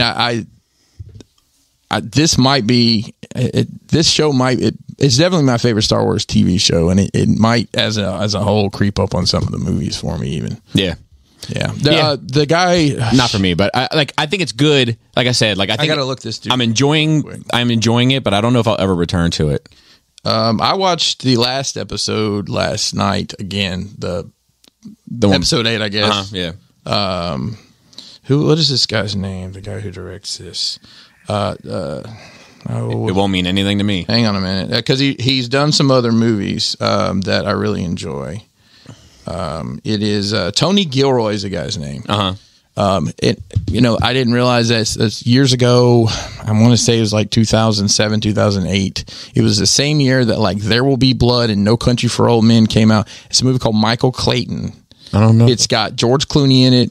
It's a very like psychological thriller. It's like he's a business. I don't remember the ins and outs, but I just remember the same thing. Just building that fucking tension, man. It's a good movie. Anybody hadn't seen it? Check it out. Check it out. Michael Clayton. Yep. So that's all my nerd week. So we'll go ahead and move on to notes. So we'll go ahead and get started. All right. So R.I.P. to Jerry Lee Lewis. He did have sex with his underage cousin or whoever it was. But I think they stayed together, didn't they? I thought that was. I'm gonna be honest with you. Like I ended up reading up a little bit on that. Probably. I just Googled Jerry Lee Lewis and it said he passed away and he also married his cousin. He was 22. She was 13. It was the 50s. I don't know. How weird that was. But apparently she was traveling with him overseas while he was still married. I don't know. Yeah, I don't know all the ins and outs, but I feel like they stayed. I feel like he was married 7 times. Oh, well, maybe not then. Yeah, they were together for a length of time. Okay. There's a book out that came out years ago. Well, I remember the movie Great Balls of Fire. Yeah, and so she says that was basically like a Hollywood shiny version of everything. I gotcha. Yeah. All right. Well, maybe I shouldn't give my 2 cents on it because I don't really know what the fuck I'm talking about. Goodness gracious. Great Balls of Fire. There we go. That's all we need to say. Bewitching cast change. So they took Henry Cavill out of The Witcher and replaced him with Liam Hemsworth. Yeah. I'm guessing because Cavill's getting back into DC. But that being said, the fandom, Cody, is up. They're up in arms. They've had it. They've had it. They've had it. I've seen loads of people being like, "Well, I'm not watching anymore." I'm like, "Okay." Well, I quit watching in season 2 anyways because I just couldn't. It just got boring to me. Yeah. Sarah was like pretty salty about it. She brought it up to me. I was like, I don't care. Yeah. Just rewatch the first 2 seasons if you like him that much. Yeah. I can see how it's irritating. Put on the Spanish subtitles and make it a little different, That's what I always do when I'm watching porn. Yeah, exactly. Spanish subtitles is the way to go. I can see how it's irritating for those that love it. Like, I feel for you. I don't have a dog in the fight, but you have my sympathy. Yeah, but I'm also selfishly. But you know what? I don't know. Like, I'm selfishly happy that he's returning to Superman. I would rather see him if I had to pick between those 2 roles. I'm definitely 100%. Put on the tights, buddy. But I don't fucking know what that looks like anymore either. Like, because it's whole new management team now. Like, I don't know. I don't know if I'll be happy with that either. Like, I'm not excited either way. Would you rather see a mid Superman movie or season 3 and 4 of The Witcher? Season 3 and 4 of The Witcher. Really? Because like that little pocket, right, of like Man of Steel, BVS Uncut only, Wonder Woman, and Justice Snyder Cut, to me is like a very perfect thing. And like, I don't necessarily like, I don't even view a lot of this other shit as being part of the same thing. I know it is, but I don't view it that way. So like, because it's not, very rarely does any of it have a direct contact back to this other stuff. So like, I would just prefer like not to get any stains on my outfit. I got it. I got you. So, well, I mean, it'd only be ketchup stains, just wear red. Then we have a Christmas Story 2 trailer. Okay, so there already is a sequel to the Christmas Story. I didn't know that. It's called My Summer Story. It actually stars one of the Culkin brothers. Oh, really? Yeah. So I haven't seen that, but this is Ralphie returning. Like the actual dude. The actual dude. That might be okay. I'll watch it, but I do think, once again, I don't want to stain my outfit. You know, That's a thing that's been happening a lot, like the last 2 years. outfit staining. Yeah. Yeah, Yeah, like I agree. I don't. Blue dresses. I don't even. I agree, dude. I just pretend that last Matrix movie is like I a forgot about satire. It's a that. satire of the Matrix movies. I forgot because all it kind about of that sort of one. is. But that's a perfect example of Yeah. another outfit stain. The whole mid-CU, which is what I call Phase 4. mid-C. I did. It's Mid. is the outfit stain. Twitter is a done deal. So A lot of people are ditching Twitter. Yeah. I guess Elon's like taking away blue checks from people and giving it back at $8 a month. yeah. So I think that so that's an interesting thing, right? Where's Phil gonna Velocithirst? So to be fair, I think Twitter has been a dying platform for some time. Like over the past 10 years, it hasn't had the same growth that Facebook I think once they changed the character length, it became something different. So that really kind of made it more concise to me. And I've never been a big Twitter guy. I go there usually for celebrity news, I'll be honest. I go there for obscure wrestling news because normally that's where people post it. Like, not for nothing, like is drill music on there, or are they more on IG? More on IG. Okay. Not for nothing, but did you like that volleyball team, that college volleyball team? You know anything about this? Is this a men's team or a women's team? Women's. You've piqued my interest. Well, I'm gonna peek at it even more. Oh boy! So this is a college team, so they're all legal age. Just I want to make sure I drill that home. But like, there was rumors circulating on my Instagram of this nudes of the whole team in the locker room posing topless and everything else together, having a bit of a party, you might say, in their own way, Chris. So I just went straight over to Twitter. I had the pictures in 2 seconds. That happens all the time with like because women's football or soccer now is like a big deal in the UK, and they're always nudes getting leaked from every player, and then people are like, you see the group chats blowing up. And you're like, oh. But like, so here's the thing about the blue check thing that I think is interesting. So I don't know how you get a blue check before this. I don't know what the process was, but it does increase your searchability. It increases your traffic. It gives you something, right? And now, like, I think it's bullshit, like, to be like to back your whole kind of angle on free speech and then making the free speech cost $8 a month. I think that's complete bullshit. But I do think that it's a more fair playing field if everyone can be blue checked, if they want to be. Do you know what I mean? Yeah. I think it had to do. It doesn't mean anything to me. No, you had to have so many followers on Twitter. I'll be honest. I don't even know if he's followers, because I know people that haven't got many. It's like I don't who even they know yeah. and stuff. I don't like the format of Twitter. I've always found it confusing, and maybe I'm just old and trash, which I am. It's a public text message. I feel like it's like what it seems like. It's like a public. Isn't it just like a verification of the person? Like if it's the celebrities, blue and check? you know you know that's them. Yes. But, and then like, there's been all this talk of like how, racist shit is increased on there since he's bought it and everything else. But a lot of it is like these trolls, like kind of testing the water. Sure. But you know what? It's like, my thought, and this is going to come up in a question later that's going to be a discussion point, but my thought on all of that is, unfortunately, free speech matters the most when it's the most disgusting. You're right. It's an inconvenient truth, but that's when it matters the most. Nobody cares about free speech when it's nice. Mm-hmm. It's when you hate it. That's when you have to protect it the most, because if you don't, it becomes the slippery slope of taking it all. That's it. Anyway, moving on. Hasbro event. So I just wanted to talk a bit about if you had any thoughts on the failing of the car and or the new Deathsaurus. So I, as a premium member, they did a live stream premium. They sent out the link. Says, "Do not forward this." I'm like, yeah, right. Everybody in there, and people were like, had their phone, were showing it on, Instagram, whatever. It was actually pretty lame. Mm-hmm. Like the whole thing was, they pitched it to the Marvel Legends guys. They're like, "Here's the car." And you could tell by their body language, they're like, "Can we just be done with this?" Yeah. But they're like, "Let's throw this other figure that nobody asked for and nobody even knows who it except Joe." It's just such a niche pocket, man. Like, it kept on dropping.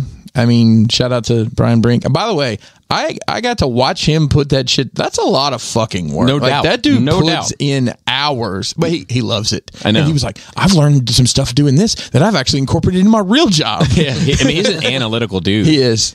He is. I don't know, man.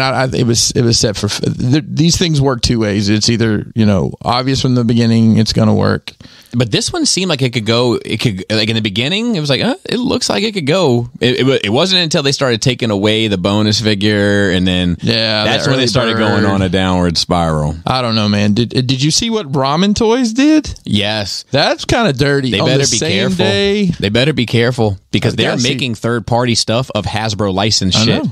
That dude seemed to give zero fucks. Yeah, it's all fun and games until they fucking put their Studio One Silverhawks license, which I asked Super 7 and they didn't say no. Their mask stuff.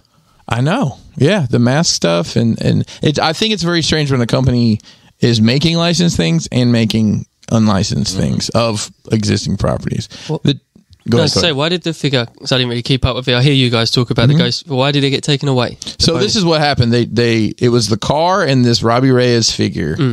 If it hit target within the first 10 days, I think it came with the figure, an extra figure of the character without the flame head on, and. Well, whatever. I know what you mean. And then so like his human form. They didn't. They didn't hit that. Right. So then they said, "Okay, we'll include that head sculpt and like the little piece that looks like a hood that's around, like the hoodie that's not attached." And then the stretch goal was the first one was Mephisto at like 12,000. They needed 9 just to fund it, and then they dropped in the Goblin Queen without the underboob, which everybody was pissed about. Yeah, and without the low cut. Yeah.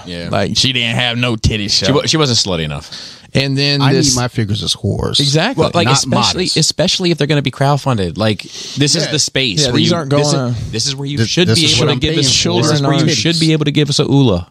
This is that space. Ooh la la, you know what I mean? Exactly. They did on that stream show is it Deathsaurus? Deathsaurus. Star Saber's villain. I regret not ordering the Star Saber now. Really?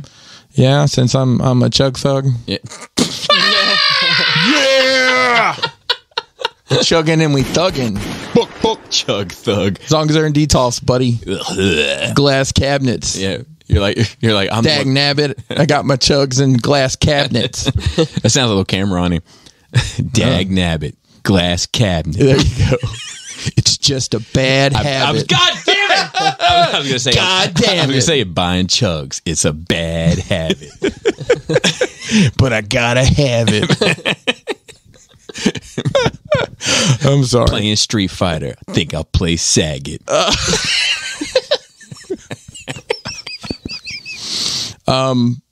I think I'm going to go in on the Deathsaurus. Wow. I think it's cool. Also, I think I'm just going to buy all these HasLabs going forward just because, I mean, it's basically, free money. Yeah, it's probably a better investment in the stock market. Yeah, you're not wrong. But I'll tell you, it does make me think about like what, you got to like, because like there was 3 Galactuses at Baltimore Comic Con. There were 3 at 4 or 5 at NJCC. All of them for $700, but by the time we left, one of them had already been dropped to $650. Yeah. So like there is a glass ceiling to that shit. There is. So are you going to go back and buy the Star Saber? I mean, try to come up on it. I mean, I didn't buy my HasLab, my Unicron. I'm trading some work for it, but the wife was okay with that until she saw the box on the table and said, "What the fuck is that?" And I was like, "Oh, it's in another box." And I opened it, and I'm like, that box is just as big. How is the inside box bigger than the outside box? I think it's a statement piece, man. It is. I definitely have some ideas on how I want to display it. But I will say, to close off the Hasbro conversation, I'm super excited about some of the Black Series reveals, which I haven't been excited about in fucking years. Yeah, they're doing some deep cut stuff. Bastila and Darth Malik. That dude looks wild as fuck. Yeah, from the Knights of the Old Republic video game, which is the second hero of the game and the third villain that they've made from the game. Yeah. Revan, Nihilus, and now Malik. And then they're doing a new Cal Kestis for this new game. I really enjoy that. No, I'm good with the game. Yeah, I just don't need the character anymore. But I think the figure coming out leads me to the truth that the game will probably be out sooner than later. Yeah. And then the last note is the MCU is a joke, which is probably a little bit biased on my part, but it's about the trailer for the Christmas special of Guardians of the Galaxy. Yeah. It's fine. Whatever. It's fine. Whatever people want to do. Hey, it's their last hurrah, right? So let's go ahead and get into questions.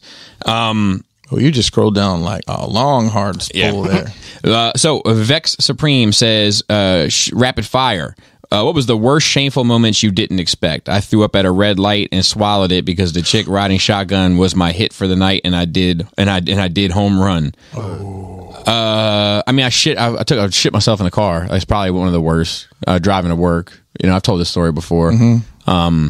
But like, it was awful. It was awful. Like, real quick, I'm coming down this major highway. My stomach been feeling weird all morning. I tried to take a piss. I tried to I'm not a morning shitter, so like that's not really it for me.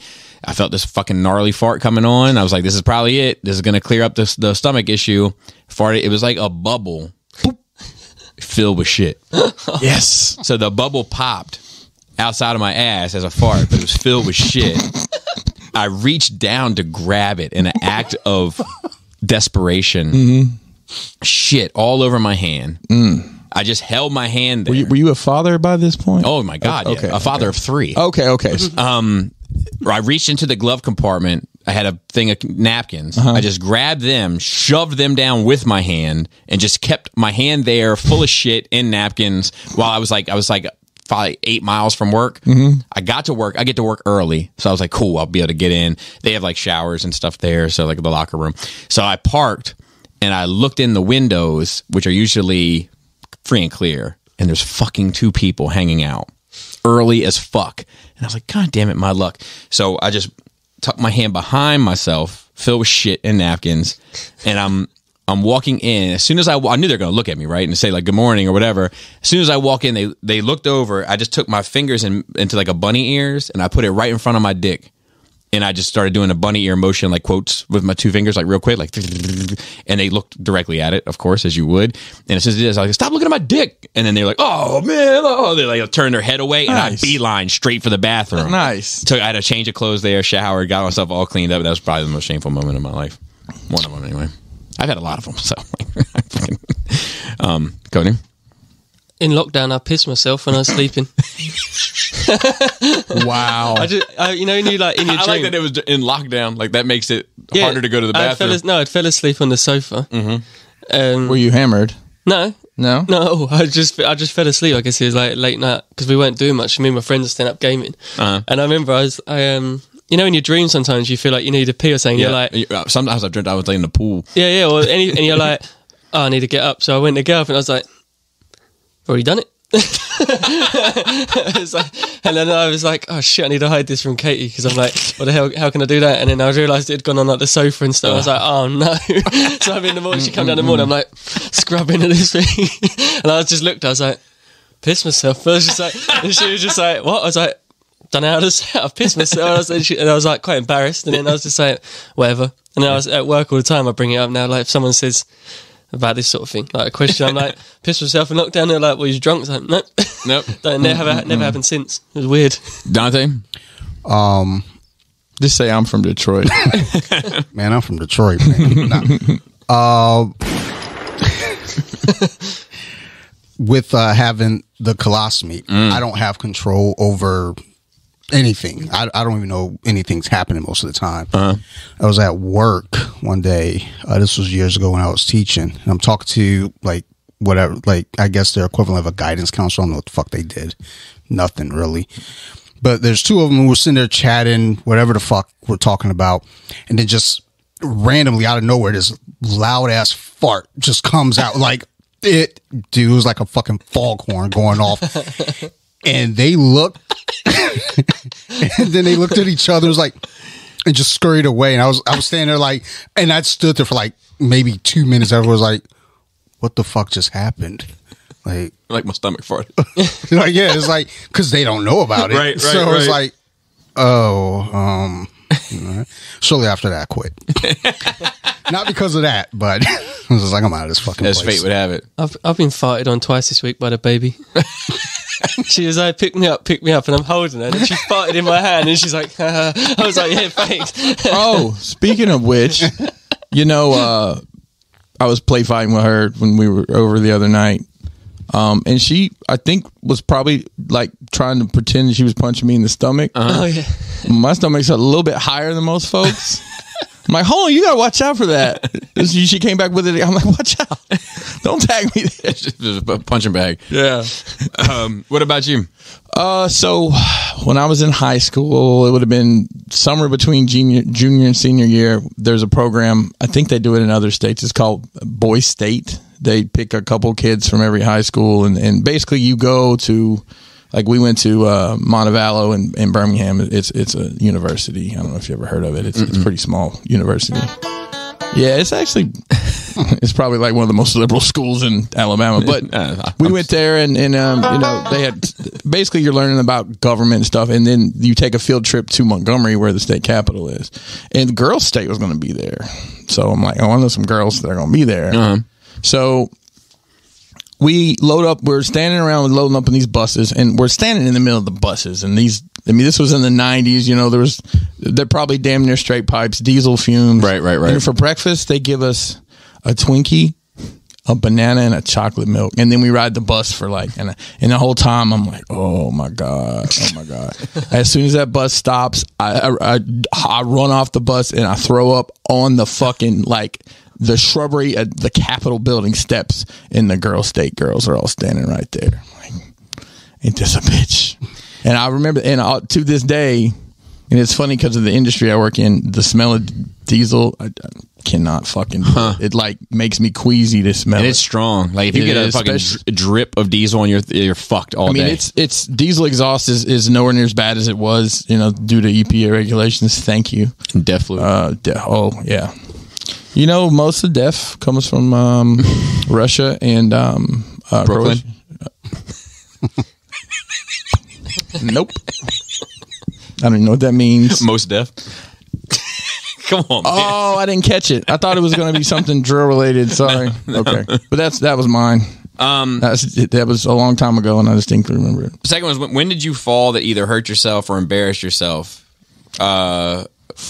I can't think of one in particular, but I have I have a condition.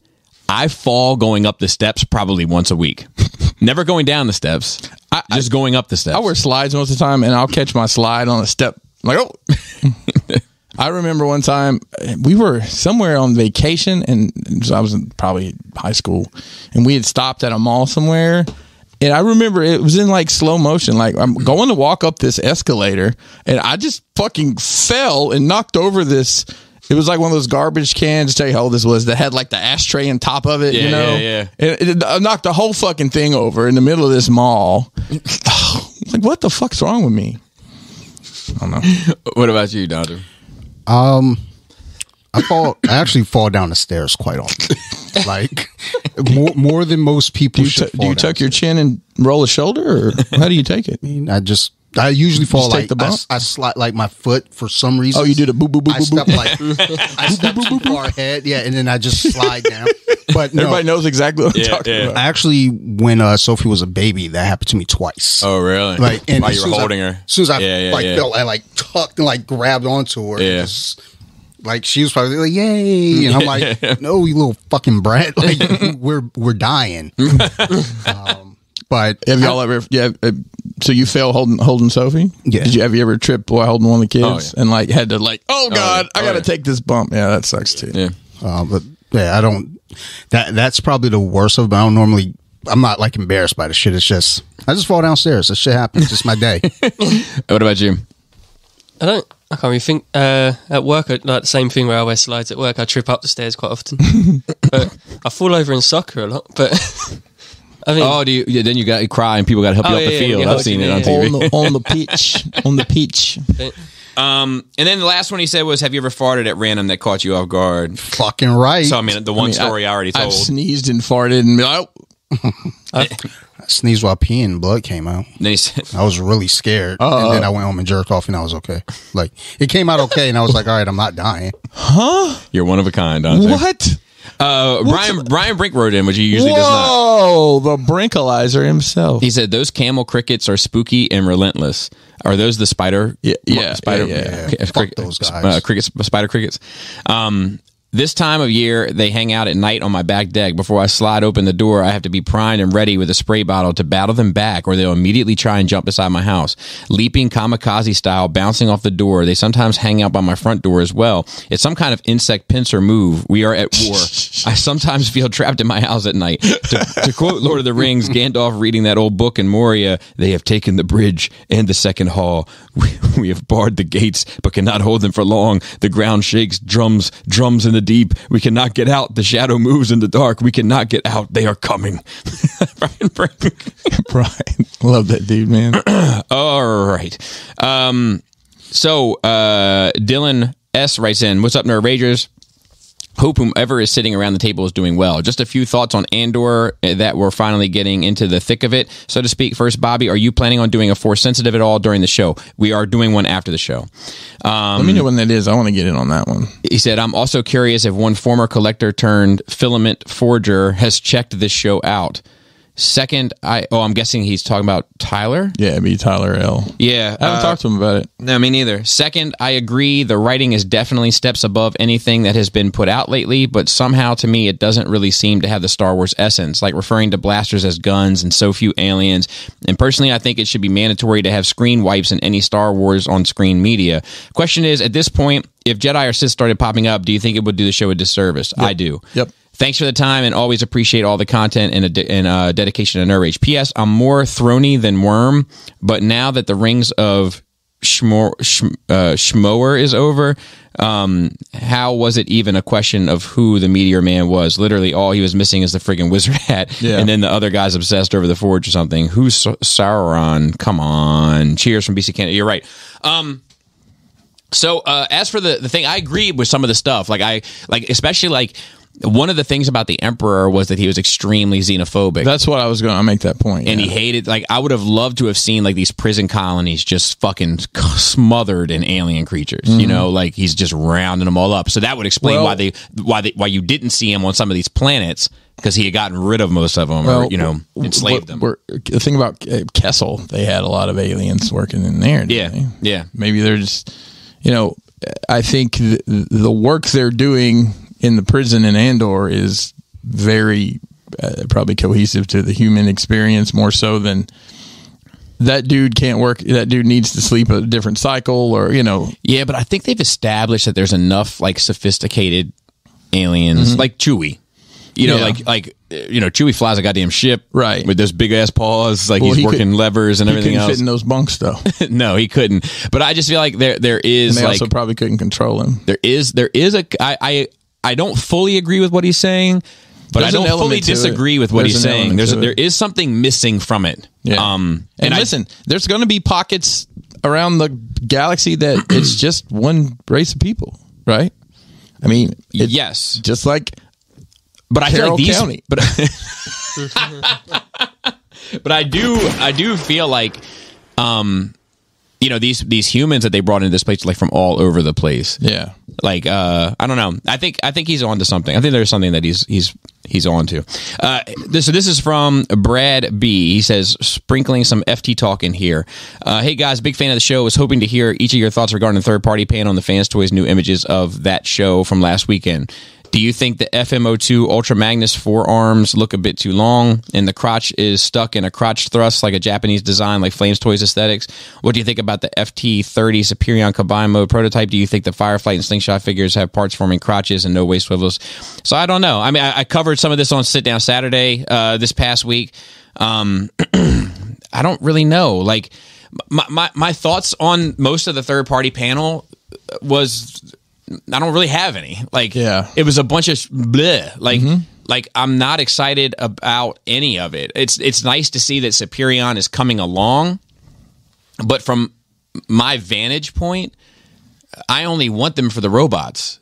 So, like, I haven't even really been looking at the combine mode in any great detail. Now, Brad, That's a unique perspective. if you check out the shop talk that I did on Patreon with which is a show we do on Patreon with a third party designer every month, he goes into some nitty gritty shit on some of those designs and like, blah, blah. Some stuff he points out that like is like obvious when you stop and think about it, but I'm not sure that everybody stops and thinks about it, myself included. Right. Ultra Magnus armor over the Prime. He's probably like, that probably doesn't go on like that. It's just showing how cool it is. Like his hand probably tucks away and some of the arm probably transforms and it forms around it and stuff like that. Like, but it doesn't look as cool for a promo image. And he's probably right about that. But like, we don't necessarily think about that. We just look at the marketing and say fucking cool, which is the objective. But like,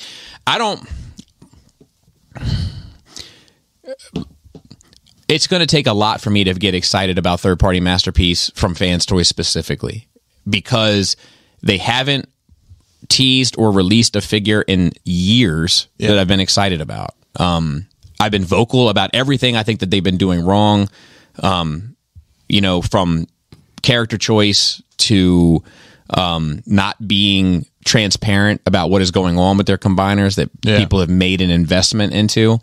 And it's not the same as anything else. It's not the same as like what's another figure that they've teased for, like the Chrome Dome that they've teased for some time now, I guess, that we haven't seen any update on.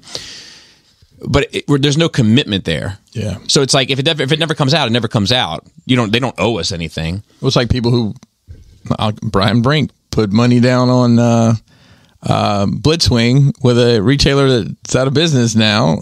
Right. That was years ago. Right? I mean, was that 3 years ago? Oh my God, the Blitzwing! I was still they took pre-orders. Oh well, so my Blitzwing pre-order is from. I you know what? It's worth looking into real quick. Was it? Yeah, but I'll say that like. Oh, I forgot where I was going to go, but talking about Fans Toys and updates and lack thereof. I think investment. Yeah, but as far as like their Minosaur, like I've invested, over $400 so far. So like you have to be a little accountable for that one. It's not like the other stuff where it's like, well, you don't really owe us. Like, no, you owe us because I didn't buy one of these in the hopes that you were going to do 5. I was buying one of these with the commitment that you were doing 5. Yeah. So my pre-orders is always fun to go through because the first one is always Berserker. Is that the name? Is the Fans Toys name? Yes, it's supposed estimated arrival is November 2022, so you'll be happy to know that. Which of course is a bunch of nonsense. So let me see. So it doesn't show me when I ordered it. Damn it. Bummer. Oh, order placed on 6/24/2016. Holy shit. I was still living in Alabama then. Wow. That's incredible. Yeah. That's mad. Hey, I wonder how many people have ordered that. Like, I mean, exact situation, and the company doesn't exist anymore. And Yeah. But you know what? Like the MMC tapes have me excited. I'm excited for a lot of the X-Transbots coming stuff. Like I'm excited about like the throttle bots and the camshaft and all them, like all that stuff. And I'm excited about. I think that's it. Like, I mean, we're really getting in the weeds now. Yeah. I mean, you're doing the oddball stuff, and yeah. you know. Next one is from Minister Ryan. He says, "What's up, Ragers? Listening to the last episode, Dante horror movies, and it reminded me of an episode of Toy Detox that never came out that I was on. It was me, Brave, and Afote. We started talking religion and God and stuff, and somehow stumbled into horror movies. The devil works in mysterious ways too, I guess. But Afote started going down a dark path. He started naming horror movies from the devil's Netflix queue. These movies are banned in several countries, gory, and may even secretly be snuff films for all we know. Even the trailers and synopsis were too much for me, and he watched every last one and loved them. Dante needs to talk to him, compare notes, maybe have him on the pod, because I'm curious about the weird out there Afote type horror genre and fans. Should they all be monitored or locked up? I don't know. That's my dude, though. I enjoyed being on with them, but man, I prayed hard that night. Lord have mercy." I don't know. I did watch, there's some movie that was about like cannibals, like, and they actually went to like some island. Holocaust. Yeah. I saw that. That's fucked. There's like, they kill a turtle in it. There's that. They actually kill a turtle, like on the screen. I like turtle. Oh, like a real turtle. Yeah. Okay. I thought you meant just in the film. I was like, well, crazy. It's a nightmare. That's the worst that happened. Which one did they kill? Then there's Raphael. Oh, bastard. there's Green Inferno's kind of intense too. It's kind of in that same vein. I mean, there's a lot of fucked up movies that just They're fucked up for the sake of being fucked up. yeah. Especially stuff that was made in the 70s before a lot of like, you know. It seems like there's a lot of fucked up Italian movies. Yeah. Italian I don't know why horror that comes movies to mind. are fucking just wild. Yeah.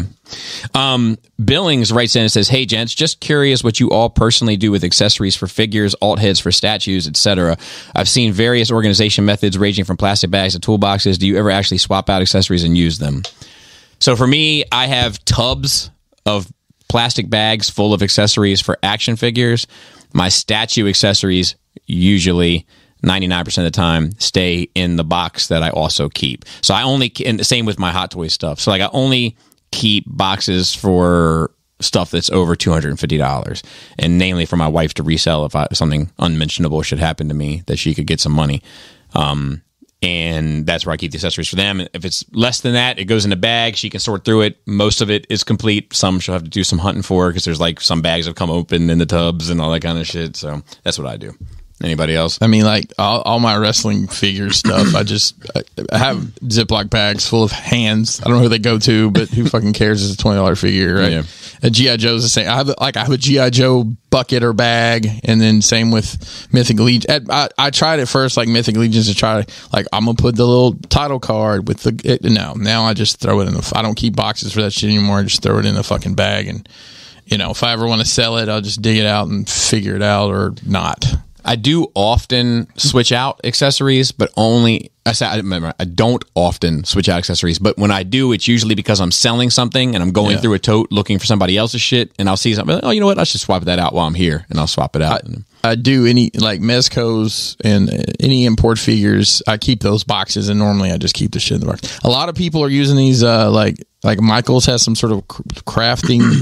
It's like little kind of rectangular things with all these compartments, like it's like for like where we would put medicine or like sewing kit. Yeah, the figure fits in there perfectly, and then you can put all the accessories, and then those all fit in a case. But I'd love to be that organized. It's like that dude you guys looked at on Dummies that had, I guess, it's the Lego room. I mean, look, that was fucking impressive as fuck to me. Me too. Like that might have been the most impressive thing I've seen on there, which it's not even a collection, but it was just so, like, I'm jealous of his organization. It's inspiring. Yeah, like, could you imagine having your custom? I mean, I've got so much. Oh, I'm going to make this out of it. Fuck, I don't even know where it is. It's in my house somewhere. I'd love to be that organized. I agree. Feng Shui. I'm going to save this one question. Well, I'll just go ahead and go to it. So this is Andrew M. Now, I want to say this. I wrote him back, which I never do. Okay. But I wrote him back because he had the wrong impression of something, and I just wanted to clear something up. And he wrote back like, "Oh, dude, I totally didn't see it. That we had, good back and forth." But he said, "What's up, Whiz Kids? I wanted to write in about the Kanye conversation." He says, I know it wasn't expressly said, and not saying you implied otherwise, but the anti-Semitic remarks Kanye said are in no way acceptable or called for. Also, someone's loss of mental health doesn't make you spew hatred without it already being present in their mind. You don't just go through a manic episode and somehow become a racist. It was already there beforehand. I know you said the podcast gives more of his thoughts on the matter, but it doesn't make the extrapolation of any of his words on his Twitter moot either. All it takes is for the wrong people to look at one thing the wrong way and it immediately becomes an issue. Look at what happened in LA days later with white supremacists on an overpass with banners talking about how Kanye is right. When you're a public figure, a celebrity, what you say and do is held to a higher standard. You can't be shocked if people treat you more harshly than they would a random person with 5 followers. So here's the thing. I have complicated thoughts on this. Like, as I said in the previous episode, I think that any overgeneralization of any group of people is wrong. I think it happens all the time.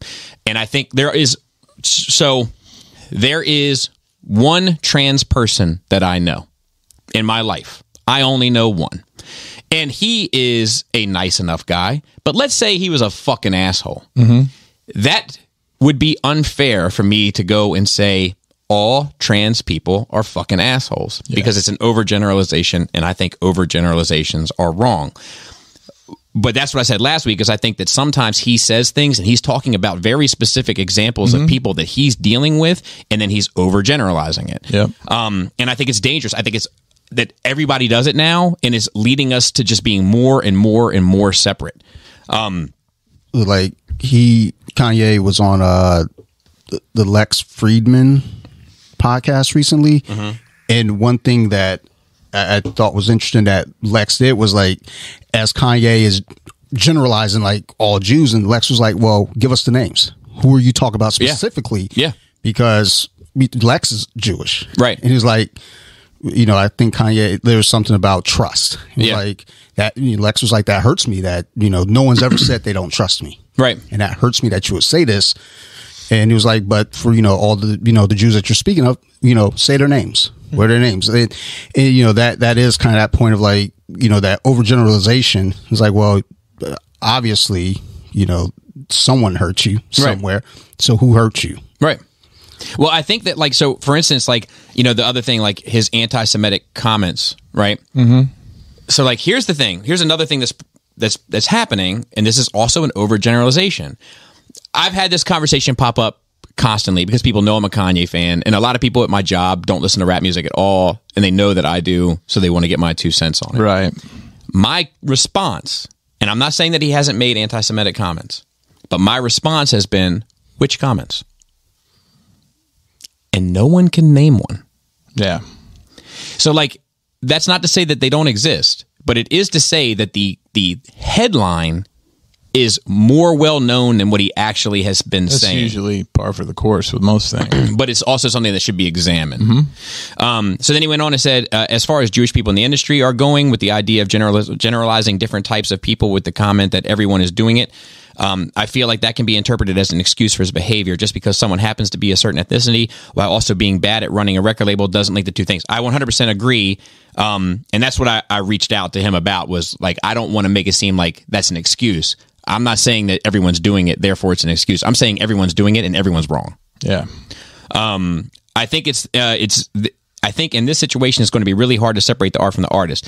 If I happen to hear a popular song on the radio or in public, I'll probably still enjoy it because I've already built my own attachment to his work, but I won't be entertaining the enjoyment of any new releases of his at this point, nor listening to them at all. I also think he's already pretty close to an outright blackballing from society. He's already burned almost all the bridges he's built up through his career with people like Adidas.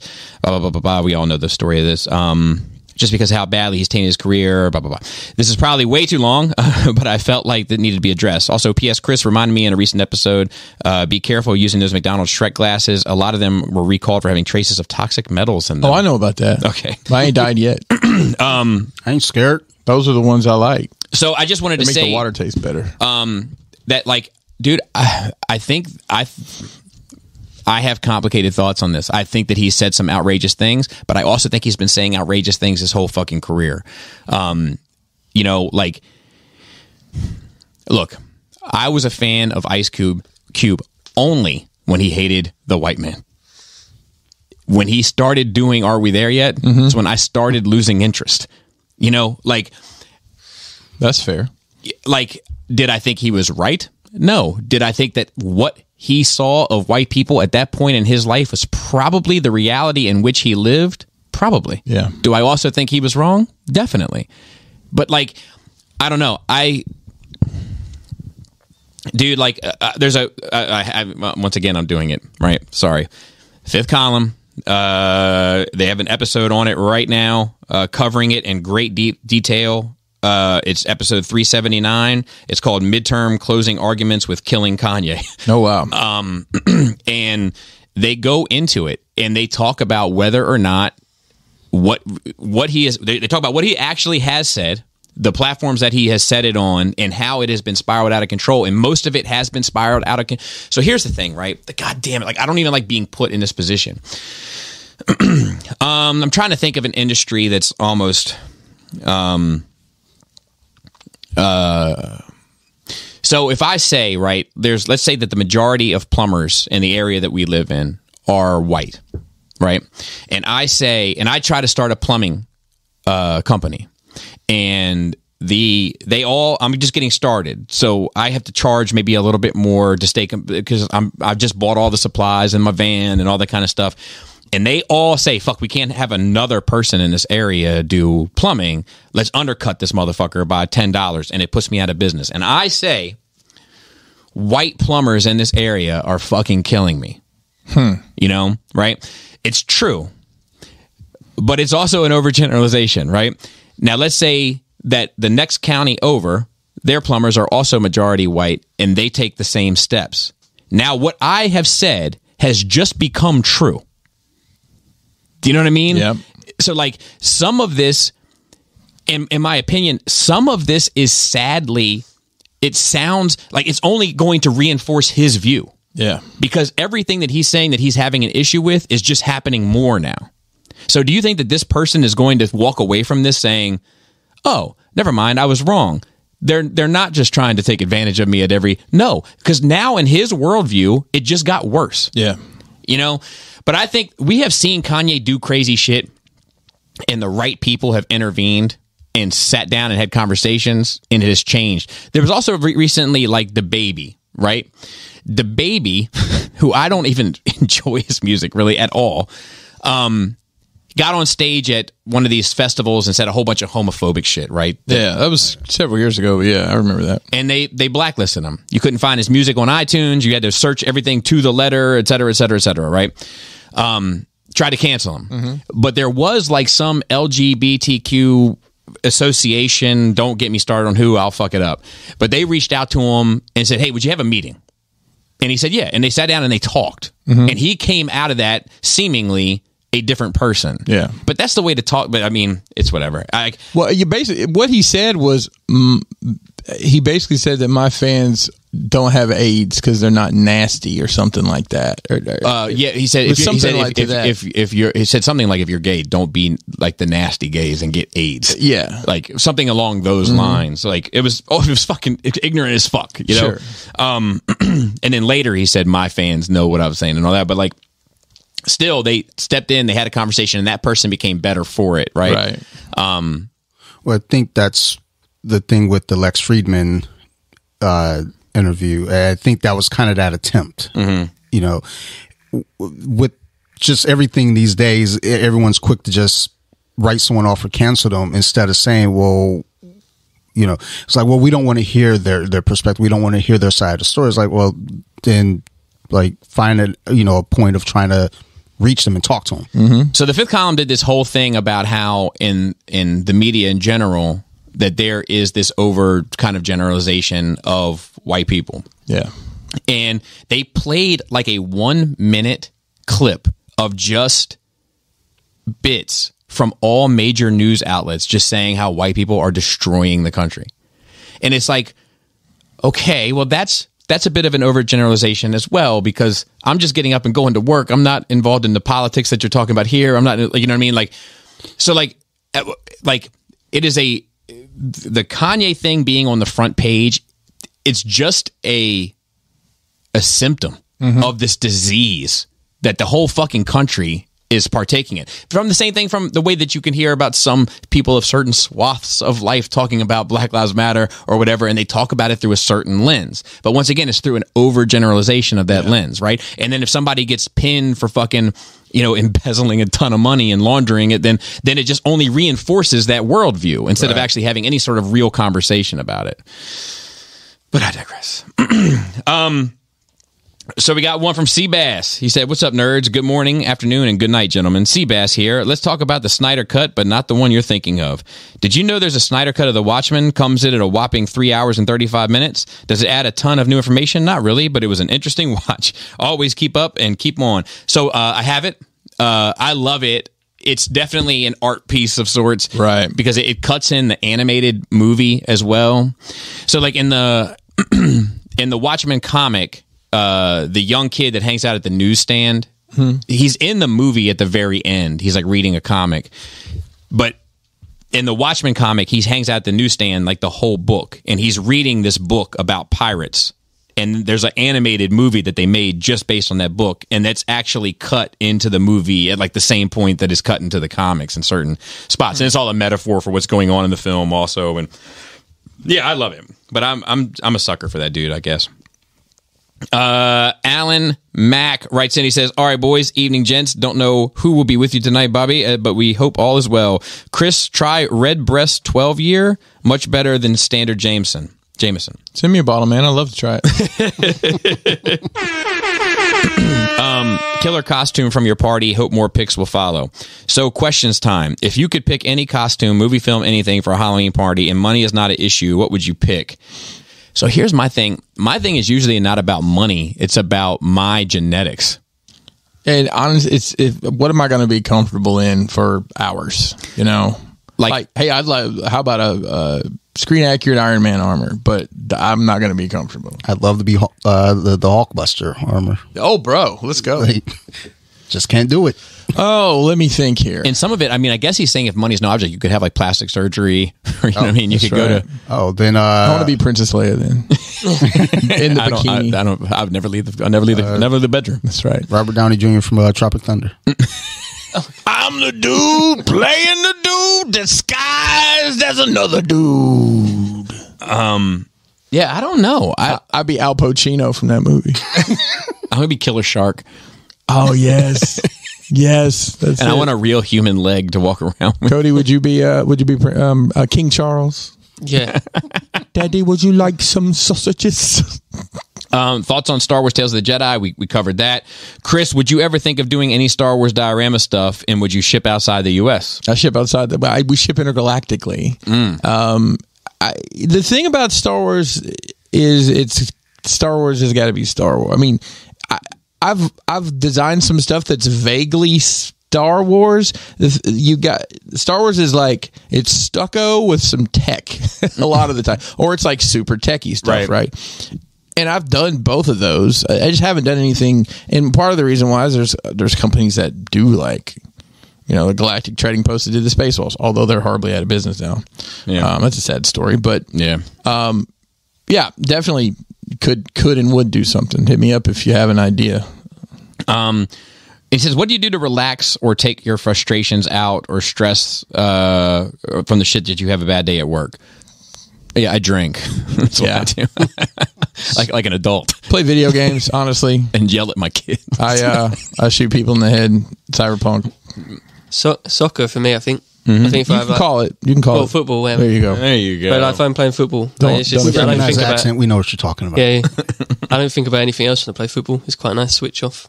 Yeah. So there's moments at my job that I truly appreciate, ironically, where it's kind of the only time in my life where I'm only singularly focused on one thing. And it's rare that it happens, more rare than I'd prefer. But when it happens, I really get a fucking high out of it because I'm not thinking about anything but performing my task. Yeah. And I really quite enjoy that moment. But yeah, usually I just drink. Which probably isn't the most healthy way to handle it. The other thing for me is this trip normally. Because I'm away from everything. So it's like, because it's not really, it's weird, it's not like a holiday. Yeah. It doesn't feel like I don't come here. It's like people are like, are you going on holiday? I'm like, it's not really holiday. Like, it is, because I'm not, but it's not a holiday. Like in my head, a holiday is more if you just go to the beach or something. And sightseeing. Yeah, which is nice, obviously, as well. But here's quite cool because I just take my mind off everything and I'm on your schedule normally. So it's like, but I'll just go for the right, like, just like being with your kids and stuff is fun. And it's like, like they've nice kids have got like harmless, simple minds, and so you can just sort of become one of them for the week. You just called your kids simple. He's not wrong. No, but not horrible. He's not wrong. You know Hey, I mean? it's another Tropic Thunder reference. Simple Jack. No, you Simple Jack. So he says, I do BJJ, and it's a great release. Rolling, teaching, or choking is always fun. If Dante is there, lucky day for you. What belt are you, and where do you train out of? Would love to get a roll with him. I'm a blue belt training at Crazy 88s, primarily in Elkridge now. There you go. I think that was a Chinese buffet in Alabama. Crazy 88. Is it off the boulevard? Troy Hill. Okay. That's off the boulevard, isn't it? Yeah.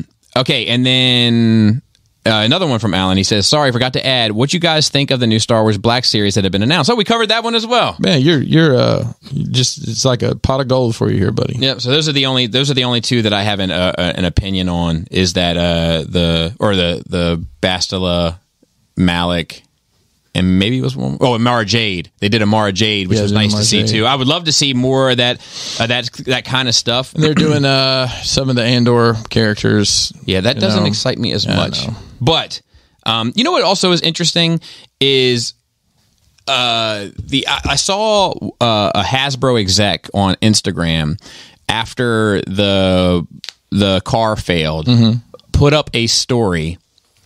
He put it in his timeline as well, but he turned off comments for it because he said, I want this through the story because it's a way for him to organize all the answers of, obviously, with the failure of the car. What do you want to see from Marvel Legends crowdfunding? Which I was like, thank you. That's the best way to. I like this guy in general. He's been a gentleman. He used to run the Black Series department and did a fucking fantastic job. Now he doesn't. But if he asked it about Black Series, now he doesn't run it, or now he doesn't do a fantastic job. Well, he's not running the Marvel Legends. He's just involved. I gotcha. But I wanted to tell him, I wish he asked about Black Series because I don't know if there's a Marvel section that's left uncovered because Marvel's been around for longer and they've been a much more expansive job. But I wanted to tell him if it was for Black Series, I would love for them to do not gift boxes, but box sets of figures. I've said this before, but I'll say it again, a whole crowdfunded box set of the Knights of Ren. You get all of them. Okay. Boom. Pod Racers. You get all of them. Yeah. Boom. Shit like that where you can get all these characters that probably won't sell on a peg, but a lot of people would back because they're the characters that they want and they know it's the only way to get it. You know what? We were talking on Enter the Realm this week about the HasLab and the Transformer stuff. And my point was, I think they've picked a good pocket to be in for this because, what mainline characters could they do now, right? What hasn't been done? Yeah. They're using these kind of, the obscure here, but, you know, Japanese stuff. It's still cool toys, and they're not horribly unreasonable. The $180, that's not awful. No. It's a lot more obtainable than $350 or whatever. But that is great that they're reaching out like that. Well, I would be interested, to see the Black Series because the last one just shit the bed. Yeah. I also think that there's a whole idea of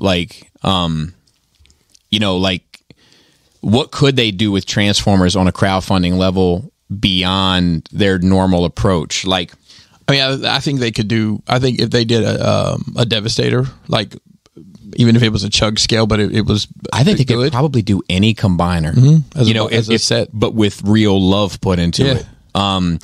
especially if they were smart enough to make it big enough where even I would have to look at it a certain way. Like, Right. you know, like if they did an Abominus, but it looked right and it was 24 inches or whatever, 20 inches. And it fit in a DTOF. No, not that part. Hey, Chuck Thugs, buddy.